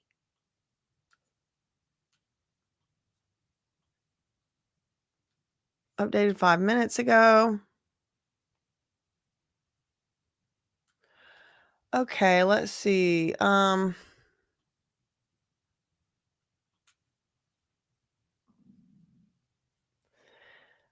Thanks so much, Doree, for the $5 super chat. A little love for the Pacer Fund. Thank you, thank you, thank you. And thank you for the $5 super chat. Thank you to LTD for the $1.99. Cousin, where is Farnsworth Bentley? I'm wondering. I am wondering where he is. I bet he isn't on the stand for 15 minutes tomorrow. That's the case. They're being petty. Yep. President and Chief Creative Officer of I Heart Latino, maybe? It does seem like a pretty popular name, a common name. Thank you, Ding Muffin. Witnesses need to tell all, so he goes to prison and they can live without more fear and threats. Mia is a big deal. Yeah, 2 days on the stand is a big deal. Thank you for the $5 super chat, Ding Muffin. It's Kim is the best. Go subscribe. Join us after BJ. Slay. I do have a video premiering right after this, but after my premiere, I will probably be in the Popcorn Planet chat. Shout out to Andy from Popcorn Planet. Santos has also a guy named Enrique Santos has a morning show, which broadcasts live from iHeart's Miami station. That seems like that could possibly be him. He also has a weekly English show called On the Move. Okay. Interesting. Okay, y'all. Well, okay. Like I said, I do have another video premiering right now. It's about Kim Porter, her death, her autopsy report. I found some interesting stuff with the prescriptions and it overlaps with the Sean P. Diddy Puff Daddy Combs trial. It's not a very long video. So if you just stay where you are right now, it'll transport you over there. And then from there, if y'all want to go check out Andy, will certainly still be live. This video isn't long. I'll probably be over there in the chat over there. That's all we had for this one. In the meantime, I'll see y'all tomorrow. I'll see y'all tomorrow early, same back time, same back place. And that's all we had for this one. In the meantime, facts ain't defamation. Neither is reading some stuff off the screen, girl. I don't know. I wasn't there. I'm just reading. Love you, Mina. Okay, bye.